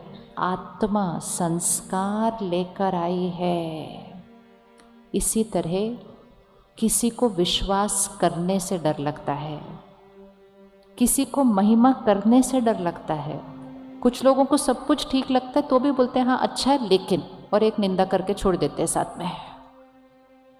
हमें लगता है मैंने इतनी महिमा की फिर भी इनसे कुछ अच्छा नहीं बोला गया, तो हम ऐसे कर लेते हैं कि ये मेरे लिए अच्छा नहीं बोल रहे। वो मेरे लिए अच्छा नहीं बोल रहे नहीं हैं, उनके पास वो महिमा करने का संस्कार कम और निंदा करने का संस्कार ज़्यादा है। वो कभी ना कभी किसी ना किसी फोल्डर में बना है, लेकिन क्योंकि हम उसको ऐसे देख लेते हैं तो हम उनसे भी रूठ जाते हैं। खुद से तो प्यार से बात नहीं करते, उनसे भी नाराज़ हो जाते हैं, और दाग को कम करने की बजाय हम दिन ब दिन दाग क्या करते जाते हैं? और लगाते जाते हैं, और लगाते जाते हैं, और लगाते जाते हैं। 1 मिनट आंख बंद करो और अपने परिवार के किसी एक सदस्य को सामने लेकर आओ। अब उसको एक रिश्ता और शरीर नहीं, एक आत्मा है, उस नज़रिए से देखो जो वास्तविकता है। ये आत्मा है,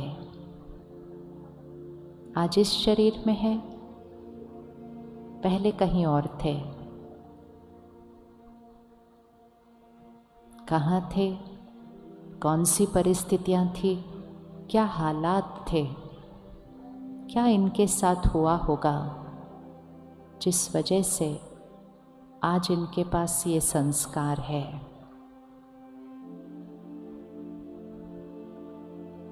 अब फर्स्ट स्टेप, उनको देखते हुए उनसे कहिएगा मन में, मैं आपको अब समझती हूँ। आई अंडरस्टैंड यू। अंडरस्टैंड मतलब मुझे समझ आ गया है कि आपकी नेचर ऐसी क्यों है। क्योंकि अभी तक हम क्या कहते थे, मुझे समझ नहीं आ रहा आप क्यों ऐसे क्यों हो आप। उनको कहो मन से, उस पुराने घाव को ख़त्म करो, बोलो मैं आपको समझती हूँ आप ऐसे क्यों हैं। आई understand you.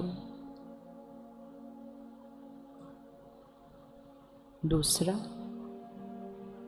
I accept you. मैं आपको स्वीकार करती हूँ। स्वीकार मतलब बहुत प्रश्न उठाए मैंने आपके संस्कारों पर, आपको बहुत रिजेक्ट किया, लेकिन आज मुझे समझ आया है ये किसी न किसी हालात में ये संस्कार बना था। I understand you, I accept you. और तीसरा, अब मैं आत्मा आपको दुआएं देती हूँ। अब ये बहुत ध्यान से करना है। जो संस्कार उनके पास अभी है, जो किसी परिस्थिति में कभी न कभी बना, मुझे उस संस्कार के घाव को बदलने के लिए उनको एक नए संस्कार की दुआ देनी है। अर्थात अगर किसी के पास डर का संस्कार है तो आप उसको देखेंगे और उसको कहेंगे, आप शक्तिशाली निर्भय आत्मा है। मतलब जो नया संस्कार। किसी के अंदर गुस्से का संस्कार है, आप शांत स्थिर आत्मा है। अपनी दुआ को अभी फिक्स कीजिएगा।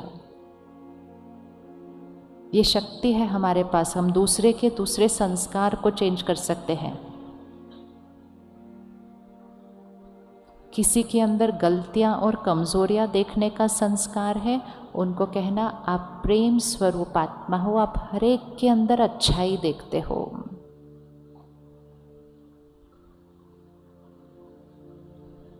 किसी को काम अधूरा छोड़ने का, काम ठीक से नहीं करने का, निर्णय सही नहीं लेने का संस्कार है, आप उसको देखो और बोलो आप शक्तिशाली आत्मा हो, आप अपना हर काम समय से पहले एक्यूरेटली पूरा करते हो। जिस संस्कार को चेंज करना है उस संस्कार के लिए दुआ दे दीजिए। मैं आपको समझती हूँ, मैं आपको स्वीकार करती हूँ, और फिर अपनी दुआ क्रिएट कीजिए।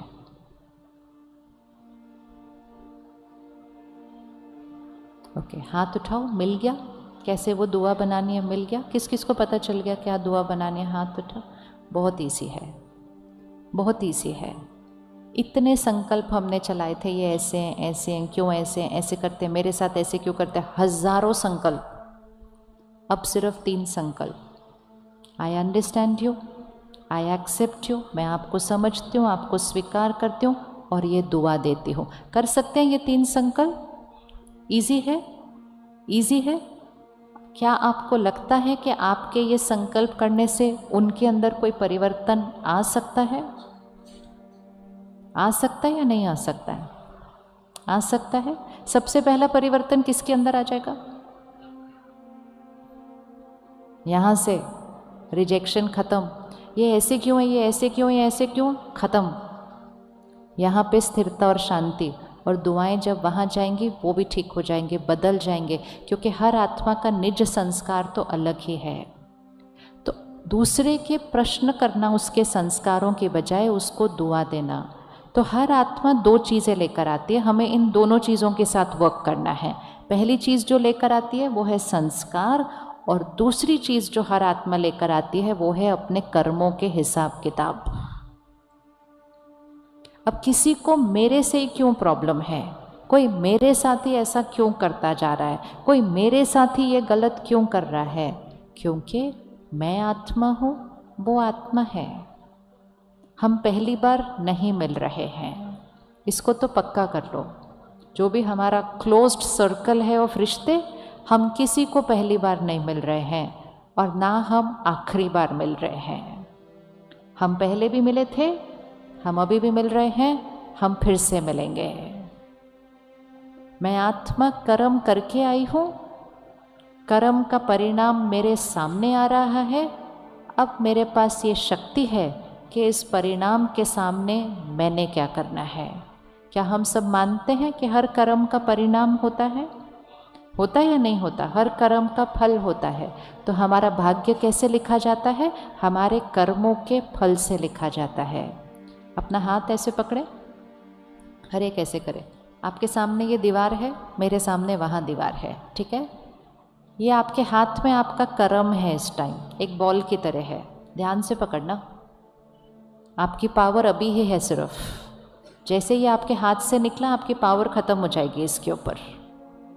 अभी आपके पास चॉइस है कि इस बॉल को कैसे फेंकना है, कितनी स्पीड पर फेंकना है और किस डायरेक्शन में, किस दिशा पर फेंकना है। ये पूरी पावर हमारे पास है। अब आप चूज़ करो और फेंक दो उसको उस पीछे की दीवार पे। फेंकिए, फेंक दिया। कर्म आपसे निकलकर बाहर चला गया। चाहे वो एक सोच है, चाहे वो एक बोल है, चाहे वो एक व्यवहार है, हमने उसको बाहर प्रकृति में डाल दिया है। लॉ ऑफ कर्मा है, लॉ ऑफ एनर्जी है। वो जाएगा, उस दीवार से टकराएगा और वो बॉल वापस आएगा या नहीं आएगा? आएगा। अभी अगर कोई वैज्ञानिक यहाँ है, वो एक्यूरेट आपको बता सकेगा कि आपने ऐसे फेंका था, अब ये बॉल ऐसे आएगा। बता सकते हैं ना, क्योंकि जैसे फेंका था उस आधार से वापस आएगा। तो जब हम अपनी भविष्यवाणी निकलवाने जाते हैं, पंडित जी बताओ मेरा के साथ क्या होने वाला है आगे, तो वो हमें बता सकते हैं। जब बच्चा पैदा होता है तब भी उसकी जन्मपत्री बन जाती है, तब भी ये बता सकते हैं। क्यों उस समय वो बता सकते हैं? क्योंकि वो बच्चा सिर्फ एक शरीर है, आत्मा आई है उस शरीर के अंदर। उस शरीर के द्वारा तो उस आत्मा ने कोई कर्म ही नहीं किया। अभी तो बच्चा जस्ट पैदा हुआ है, कौन सा कर्म करेगा? अभी तो वो अपने माँ बाप को भी नहीं जानता है, अभी वो किसी को नहीं जानता, कोई कर्म नहीं करता और उसकी पूरी जन्मपत्री बन जाती है। किस आधार से बनी? आत्मा अपने साथ कर्म लेकर आती है।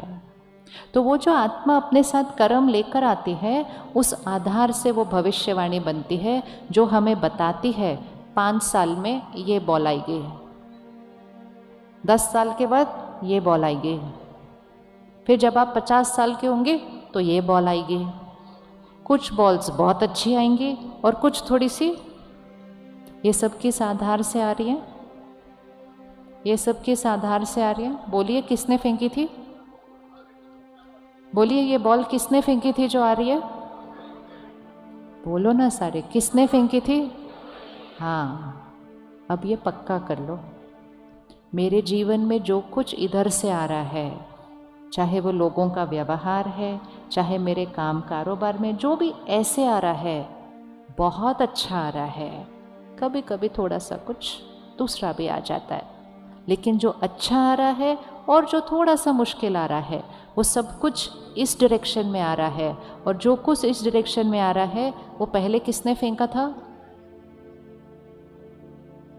तो दूसरों की गलती निकालना। अब मोस्ट इम्पॉर्टेंट, अब क्या करना है? वो तो आ ही रहा है।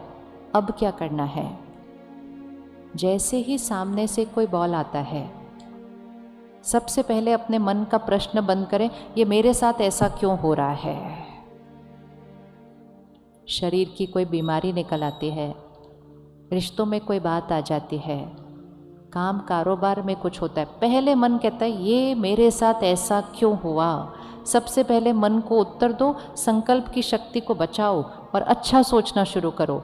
ये मेरे साथ क्यों हुआ? उत्तर, ये मेरे साथ क्यों हुआ, उसका आंसर क्या है? ये मैंने ही, ये मेरे पास वापस आ रहा है। इधर उधर उंगली रखना बंद। उंगली कहाँ जाएगी वापस? मेरा कर्म। अब क्या करना है? ये पावर है मेरे पास, तो यहाँ से बॉल आ रही है, मतलब परिस्थिति आ रही है, मैं आत्मा अब जैसे उसके बारे में सोचूंगी, जैसे उनसे बात करूंगी, जैसे उनके साथ व्यवहार करूंगी, वो है मेरा नया कर्म जो उसी क्षण हो रहा है। हो रहा है कि नहीं हो रहा है? तो पहले जो मैंने बॉल फेंकी थी वो वापस आ रही है, और जब वो वापस आ रही है, अब मैं जो फेंकूंगी वो मेरा अब का कर्म होगा, और अब का जो मेरा कर्म होगा वो मेरा कल का परिणाम होगा जो सामने से आएगा। तो मेरी पावर किस में है? जो बॉल सामने से आ रही है या जो बॉल मैंने अभी फेंकनी है? किस में मेरी पावर है? जो मैंने अभी फेंकनी है। तो अपना फोकस किस पर रखना है? वो क्या कर रहे हैं या मुझे कैसे करना है? किस पर अटेंशन होना चाहिए? किस पर अटेंशन होना चाहिए? इसको कहा जाता है त्रिकालदर्शी आत्मा। त्रिकालदर्शी आत्मा अर्थात तीनों कालों को जानती है, पास्ट, प्रेजेंट, फ्यूचर। ये जो मेरे सामने आ रहा है, मैंने पास्ट में फेंका था इसलिए आ रहा है। अब मुझे अटेंशन क्या करना है? प्रेजेंट में क्या फेंकना है। और ये निश्चित है कि जो आज मैंने प्रेजेंट में फेंका, वर्तमान में फेंका, वो भविष्य में मेरे पास आना है। हर क्षण तीनों काल साथ में चल रहे हैं। पास्ट वापस आ रहा है, प्रेजेंट क्रिएट हो रहा है, फ्यूचर डिसाइड हो रहा है। तीनों काल साथ साथ चल रहे हैं, लेकिन पावर किस में है? अब तो हमेशा याद रखें, मेरे जीवन में मेरे साथ जो हो रहा है वो किसने डिसाइड किया? किसने डिसाइड किया? उंगली कहाँ रखने? वापस यहाँ। हम उंगली कहाँ रखते हैं? यहाँ। और जब यहाँ किसी पे नहीं रखी जाती तो उंगली कहाँ रख देते हैं? वहाँ। रखिए ना उंगली ऊपर। कहते उसने मेरे साथ ऐसे किया। कभी रुक कर सोचा भी नहीं वो ऐसा क्यों करेगा? उसको मेरे से क्या प्रॉब्लम है? क्यों करेगा? हमने इतनी बड़ी बड़ी बातों के लिए कह दिया ये भगवान की मर्जी से हुआ है।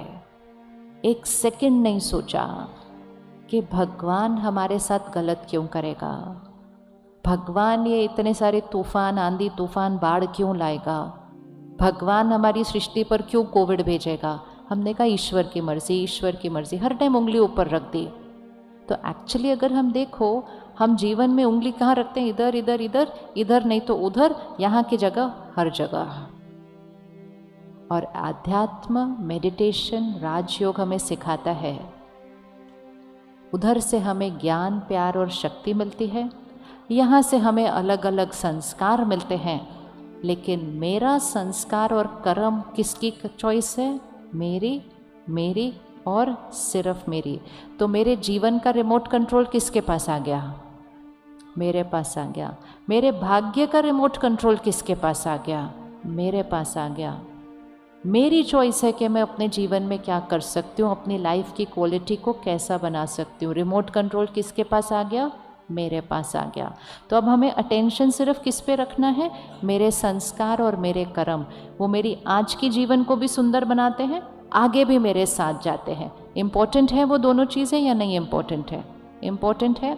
चलो, छोटी छोटी 2-3 लाइफस्टाइल जिससे हम अपने कर्म और संस्कारों की क्वालिटी को श्रेष्ठ बना सकते हैं।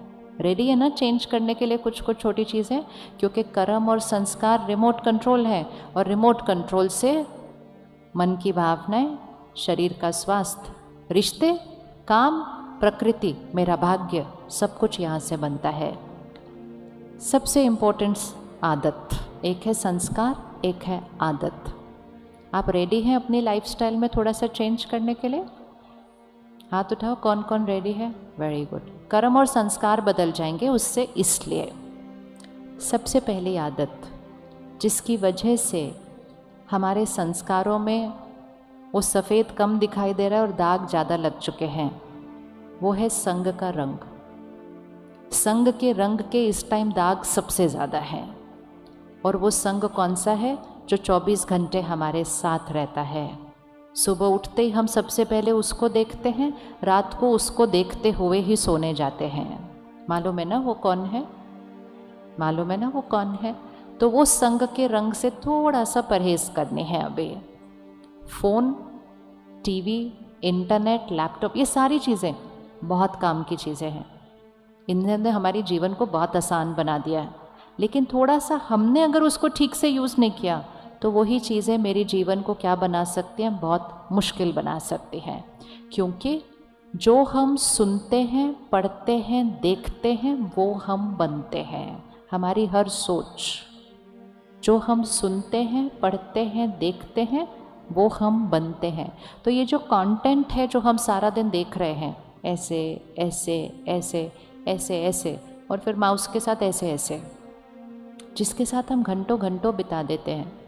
एंड मोस्ट इम्पोर्टेंट, सिर्फ हम नहीं, छोटे छोटे बच्चे देख रहे हैं। आपको पता है सबसे ज़्यादा अब अटेंशन किस पर रखने की ज़रूरत है? बच्चों के मन की स्थिति पर। क्योंकि ये वो वाली जनरेशन है जो बचपन से इन चीज़ों को कंज्यूम करते हुए आने वाली है। हमने तो इतने साल वो सब नहीं देखा था ना, तो भी इस समय हमारी स्थिति हिले हुई है। तो एक बार बोलिए, जो हम देखते हैं, बोले एक बार, यहाँ पक्का हो जाएगा बोलने से। जो हम देखते हैं, जो हम सुनते हैं, जो हम पढ़ते हैं, वो हम बनते हैं। अब जब हम ऐसे ऐसे कर रहे हैं, कोई भी कंटेंट, कोई भी वीडियो, कोई भी मैसेज, कोई भी चित्र, कोई भी गाना, कोई भी चीज़, अगर उसके अंदर काम, क्रोध, लोभ, मोह, अहंकार है, अगर उसके अंदर निंदा है, हिंसा है, द्वेष है, अगर उसके अंदर ऐसा मजाक है जो किसी को नीचे गिराता है, अगर उसके अंदर स्पर्धा है, तनाव है, तो वो मेरे संस्कारों को वैसा बनाना शुरू कर देगा। मुझे कुछ करना नहीं पड़ रहा है इस समय अपने संस्कारों को बिगाड़ने के लिए।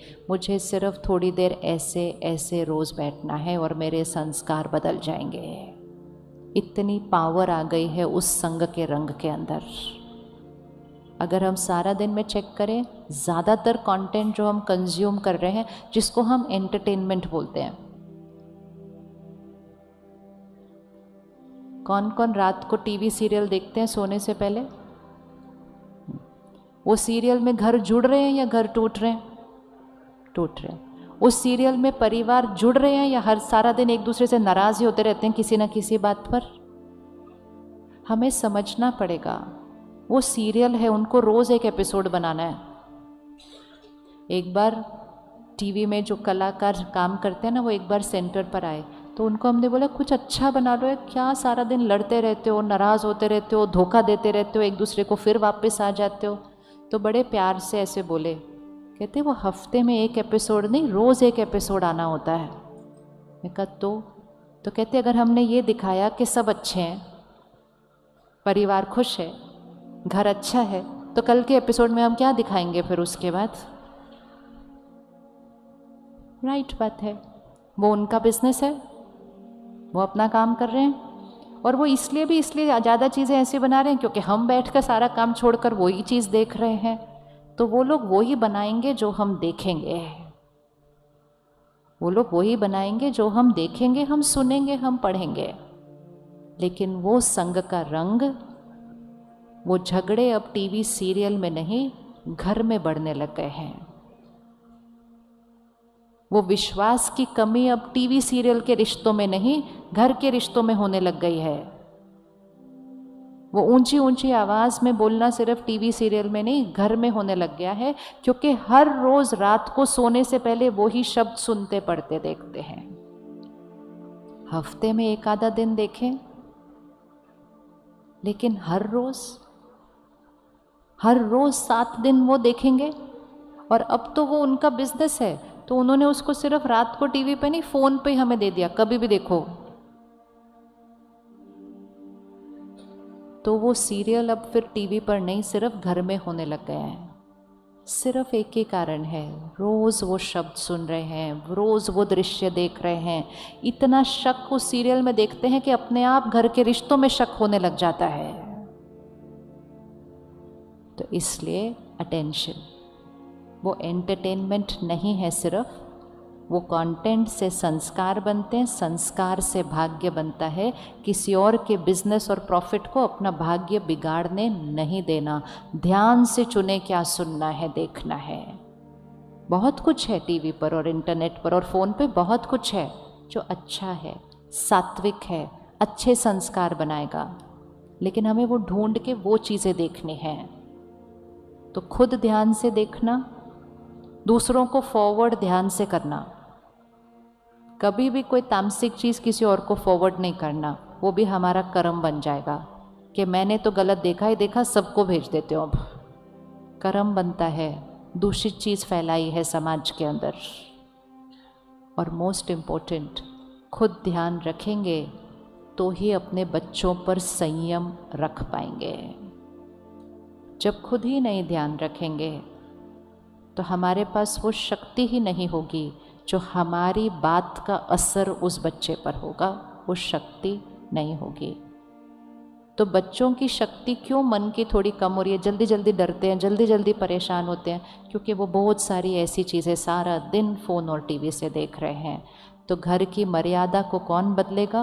वो नहीं बदलेंगे। कौन बदलेगा? हम बदलेंगे। तो कर सकते हैं पहली परहेज, यस कर सकते हैं। इसका मतलब नहीं फ़ोन नहीं देखना, टीवी सब कुछ देखना है, लेकिन ध्यान से देखना है। जैसे हम खाना ध्यान से खाते हैं, कभी कभी हम चटपटी चीज़ भी खाते हैं, लेकिन कभी कभी खाते हैं। पूरे खाने में एक पकौड़ा होगा लेकिन 4 सब्जी भी होगी ना। लेकिन ऐसा तो नहीं हो सकता ना 5 पकौड़े हो रहे और एक कोने में इतनी सी सब्जी पड़ी है, ऐसे तो नहीं जीवन चलेगा ना। तो खाना खाना है, चूज़ करके खाते हैं। कंटेंट कंज्यूम करना है, चूज़ करके करना है। कर सकते हैं? यस।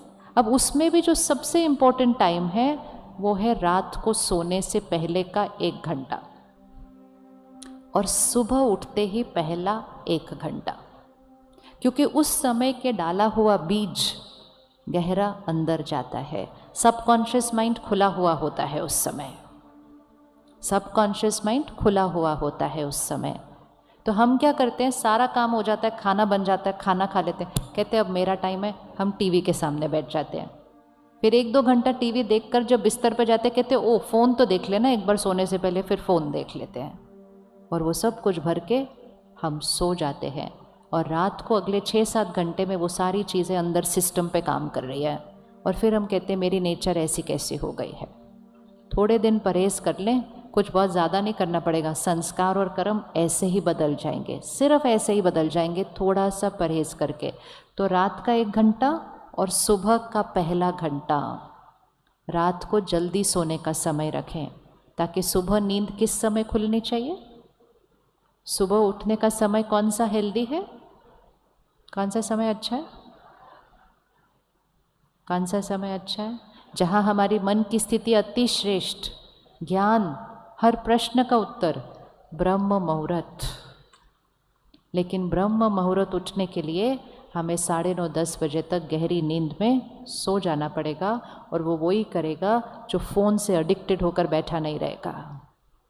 जब ये सारे खिलौने नहीं थे तो हम 9:30-10 बजे तक सो जाते थे, क्योंकि कोई खिलौने नहीं थे खेलने के लिए। तो हम कहते थे अब क्या करें, सारा काम हो गया, चलो अभी सो जाते हैं। अभी हमारे काम ही नहीं ख़त्म होते क्योंकि हमारे पास वो खिलौने हैं। तो परमात्मा कहते हैं साधन का उपयोग करो, लेकिन साधन की वजह से अपनी साधना को खंडित नहीं होने देना है, नहीं तो भाग्य अफेक्ट हो जाता है। बहुत अटेंशन रखना है। तो रात को जल्दी भोजन, जल्दी नींद, सोने से पहले 15 मिनट का समय अपने लिए रखना है। कर सकते हैं 15 मिनट अपने लिए? सोने से पहले 10 मिनट हम बहुत पॉजिटिव बातें कंज्यूम करें, फ़ोन या टीवी से या किताब से।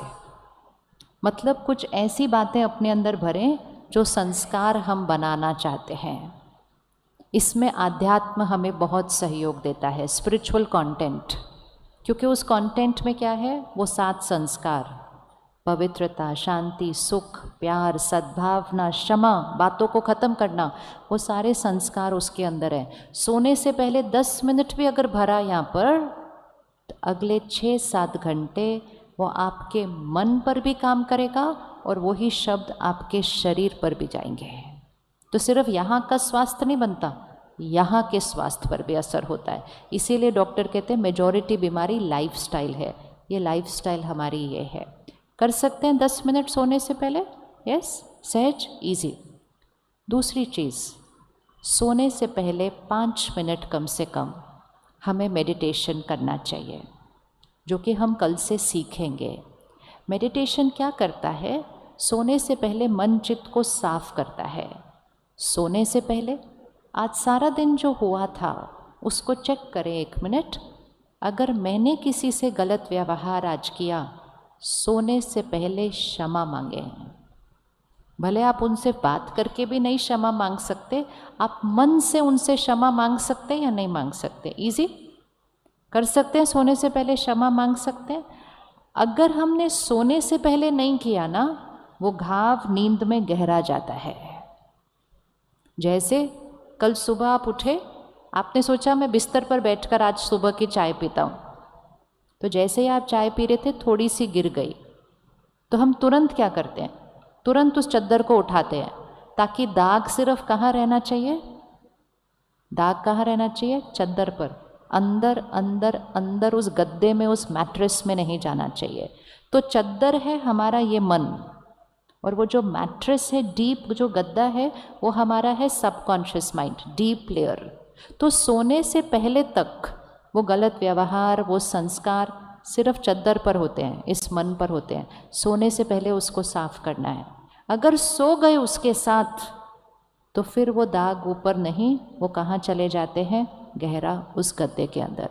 तो सोने से पहले क्षमा मांगे। किसी के लिए आज गलत सोचा, किसी के लिए आज गलत बोला, किसी को गलत बोला, सोने से पहले क्षमा, दुआ, उनके लिए अच्छा सोच कर सोए।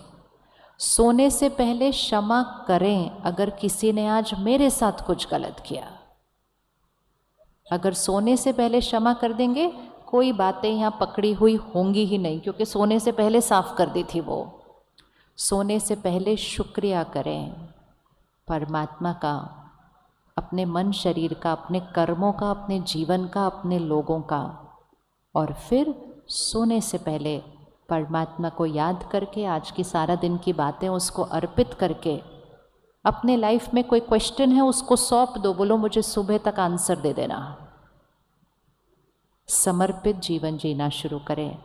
निंदा मिली सारा दिन, उसको क्षमा करें।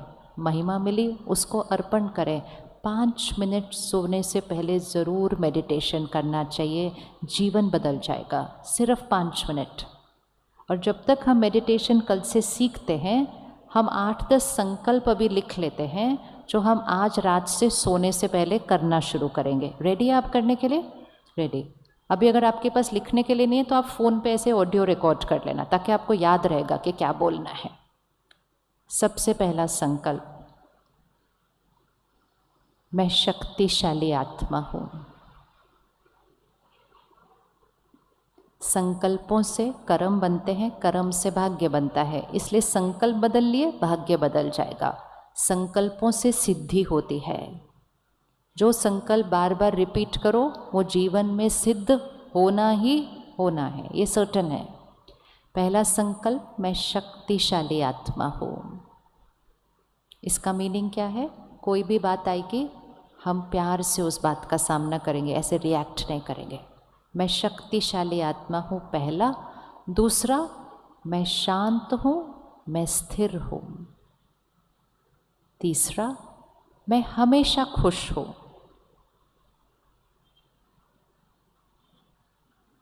चौथा, मैं निडर हूँ, मैं निश्चिंत हूँ। मैं निडर हूँ, मैं निश्चिंत हूँ। पांचवा, कोई भी आपका संस्कार एक आपको सिलेक्ट करना है, जिसको आप चेंज करना चाहते हो, उसका संकल्प आप लिखोगे अपने लिए। छठा, मेरा शरीर स्वस्थ है, निरोगी है, हमेशा रहेगा। मेरा शरीर स्वस्थ है, निरोगी है, हमेशा रहेगा। अगर शरीर में कोई भी बीमारी है, छोटी बड़ी, उसके लिए संकल्प कर लें। संकल्प की भाषा क्या होगी? अगर किसी का शुगर लेवल हाई है, तो वो बोलेगा, क्या संकल्प करेगा? मेरा शुगर लेवल नॉर्मल है, और वहाँ पे फिगर भी देना। मेरा थायराइड लेवल नॉर्मल है, मेरा कोलेस्ट्रॉल नॉर्मल है, मेरा ब्लड प्रेशर नॉर्मल है। किसी के घुटने में दर्द हो रहा है, वो बोलेगा मेरे घुटने बिल्कुल परफेक्ट हैं। संकल्प से सिद्धि होती है। कंट्रोल रूम का स्विच चेंज कर रहे हैं, यहाँ से स्विच चेंज करेंगे, रिजल्ट चेंज हो जाएगी जीवन के अंदर। मेरा शरीर स्वस्थ है, निरोगी है, हमेशा रहेगा। अगला संकल्प अपने रिश्तों के लिए। मैं सबको स्वीकार करती हूँ, सब मुझे स्वीकार करते हैं। मेरा हर रिश्ता प्यार और विश्वास की नींव पर मजबूत है।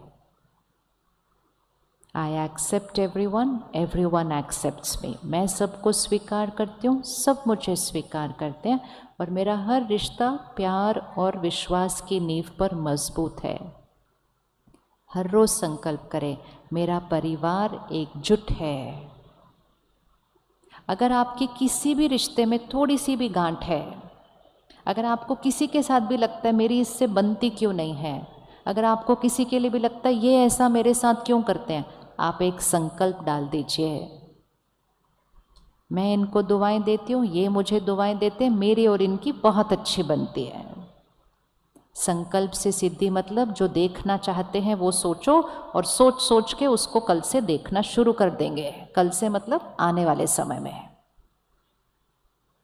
फिर एक संकल्प अपने काम के लिए, जो हम काम करते हैं, जो हम सेवा करते हैं, वो आपको खुद बनाना है। जो आप देखना चाहते हैं अपने काम में आने वाले 6 महीने में, आने वाले 1 साल में, आपको लिखना है ये ऑलरेडी हो चुका है, ये हुआ ही पड़ा है। सफलता मेरे लिए निश्चित है।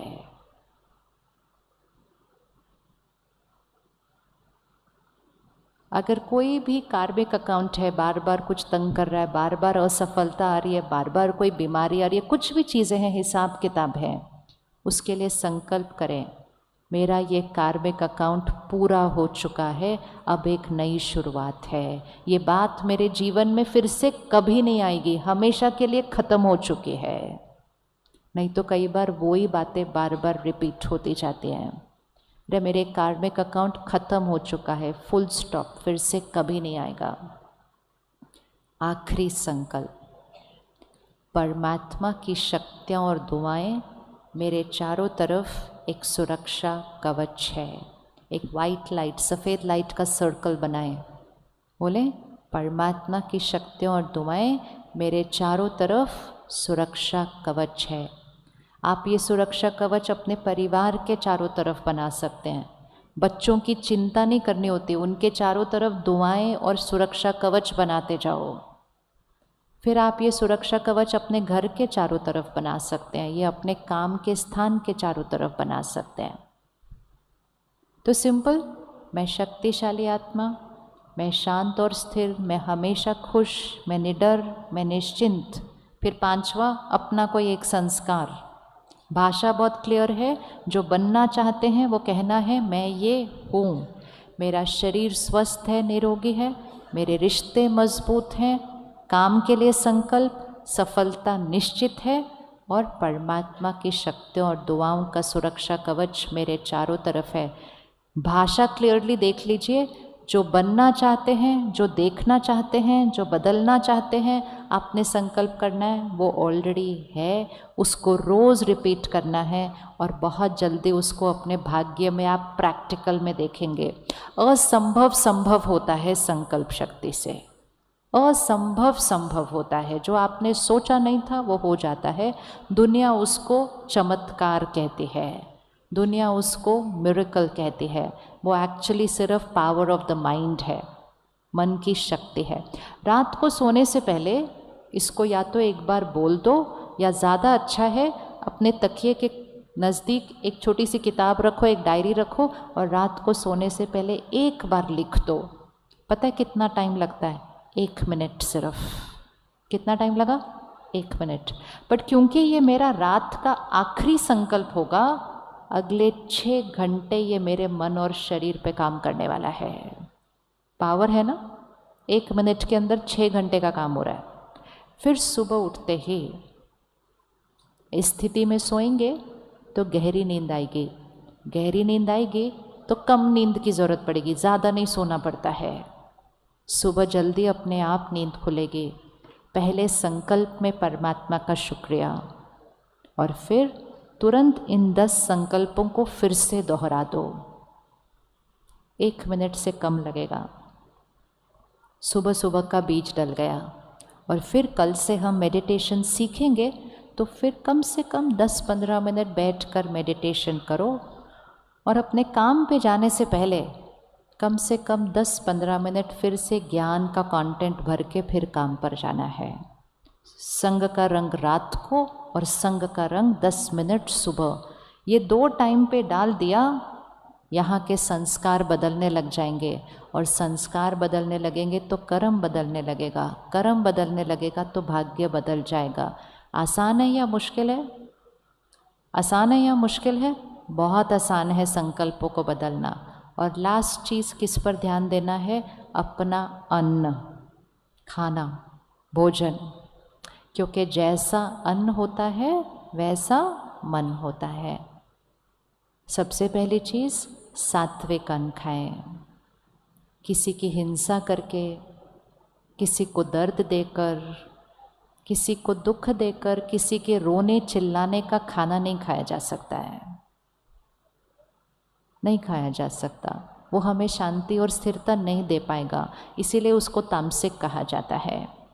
तो एक्सपेरिमेंट करके देखें, वेजिटेरियन खाना खाएं 2 महीने के लिए सिर्फ, आपका मन और पेट दोनों बदल जाएगा 2 महीने के अंदर, दोनों बहुत लाइट फील होंगे। दूसरी चीज़, जहाँ तक हो सके घर में बना हुआ खाना खाएं। बहुत ज़्यादा बाहर का खाते हैं, घर बैठे बैठे भी बोलते बोर हो गए, बाहर खाना खाने चलते हैं। घर बैठे बैठे बाहर से ऑर्डर करके मंगवा लेते हैं, बोर हो गए क्या बना है, बाहर का मंगवाते हैं। बाहर का खाना पैसे के लिए बनता है। जितना हम बाहर का खाना खाएंगे हमारी मन बुद्धि में पैसा पैसा पैसा बाजा हो जाता है। और बाहर का खाना किसने बनाया, आज उसकी मनोस्थिति कैसी थी, वो परेशान था, वो दुखी था, चिंता में था, वो जल्दी जल्दी बना रहा था। देखो बाहर जब भी खाना बनेगा ना वो जल्दी जल्दी बनेगा। क्यों जल्दी जल्दी बने? उन्होंने इतना खाना बनाना है, ऑर्डर फटाफट करना, भेजना है। तो वो लोग कैसे खाना बनाते हैं? जल्दी करो जल्दी करो जल्दी करो जल्दी करो, शोर मच रहा होता है उस रसोइयों के अंदर। और वो खाना खा खा के हम भी आजकल ऐसे बोलते रहते हैं जल्दी करो जल्दी करो जल्दी करो, जैसे पता नहीं हम कहाँ जा रहे हैं, कहाँ की लेट हो रही है। हमने वो खाना खाया है। खाना ऐसा हो जो परिवार के मन को शक्ति दे, उसके लिए घर में रोज़ प्रसाद बनाएं। बना सकते हैं प्रसाद, बहुत आसान है।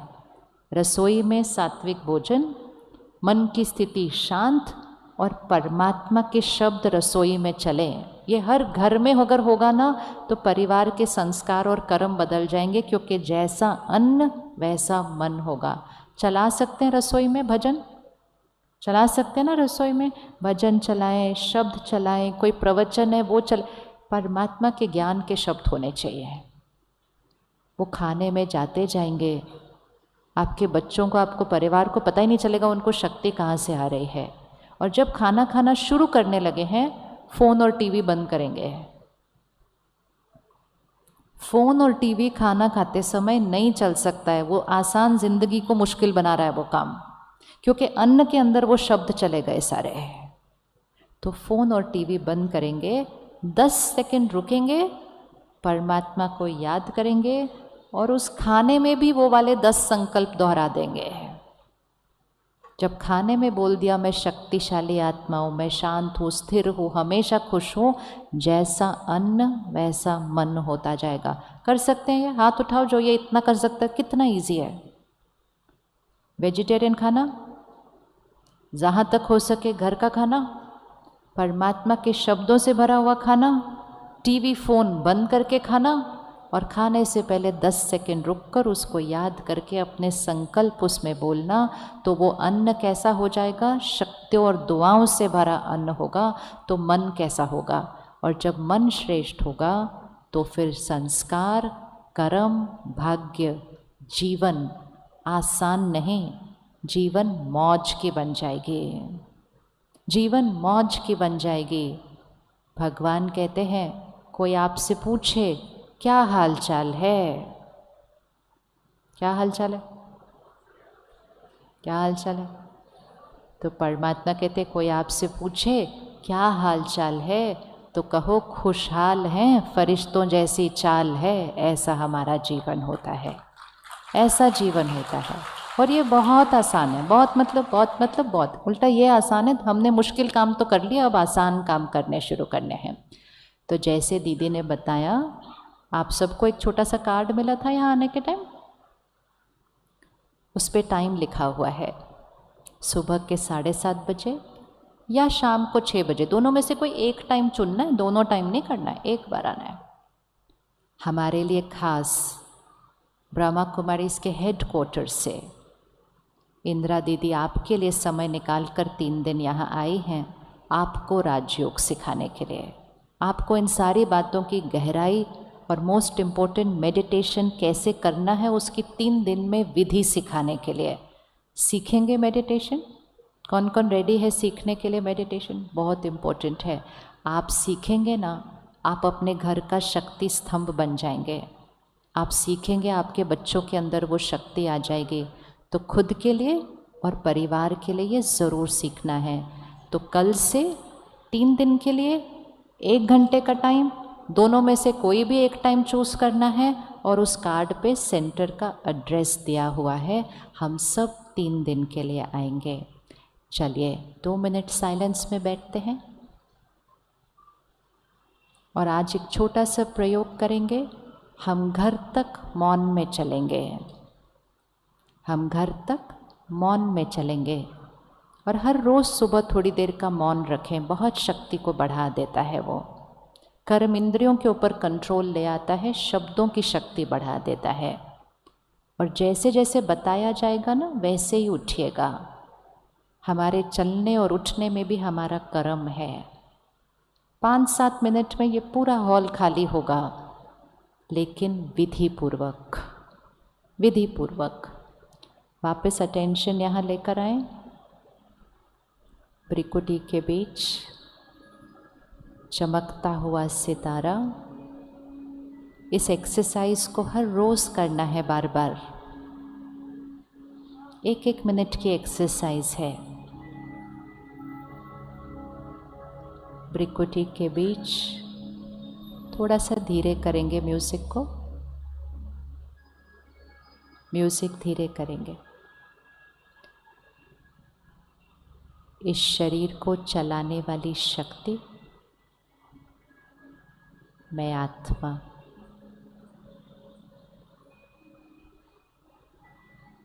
सर्वशक्तिवान परमात्मा की संतान,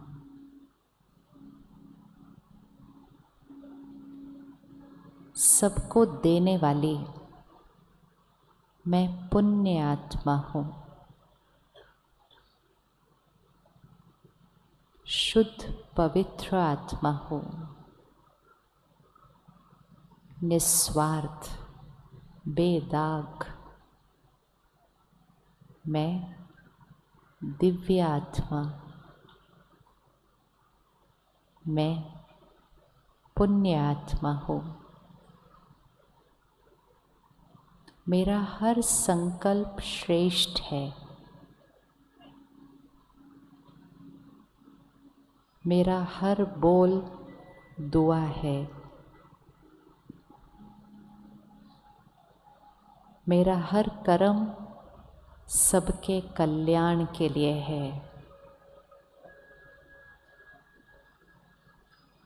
मैं सर्वशक्तिवान परमात्मा का फरिश्ता हूँ, सबको सुख देने वाला फरिश्ता हूँ।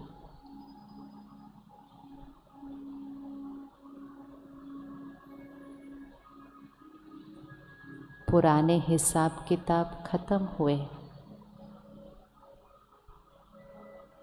आज से नया कर्म,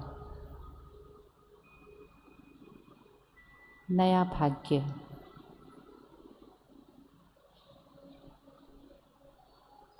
भाग्य विधाता की संतान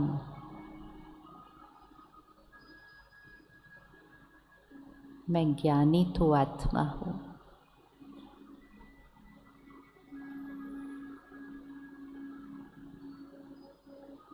मुझे किसी से कुछ नहीं चाहिए।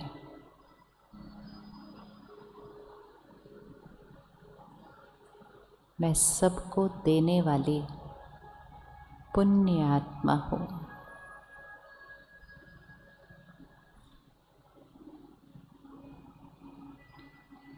मैं आत्मा जो देखती हूँ, सुनती हूँ, पढ़ती हूँ, खाती हूँ, पीती हूँ, वो सात्विक है, शुद्ध है।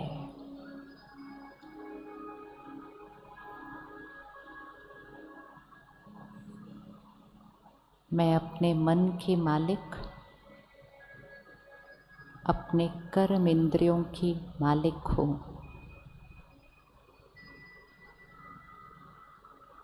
परमात्मा का फरिश्ता, मैं पुण्य आत्मा हूँ।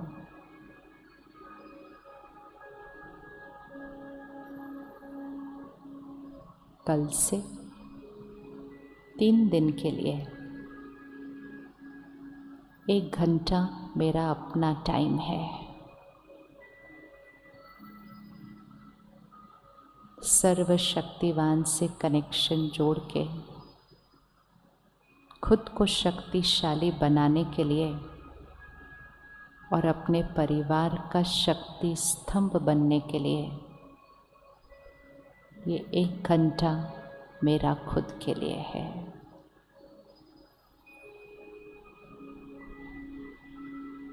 अगले 15 मिनट मेरा मौन है।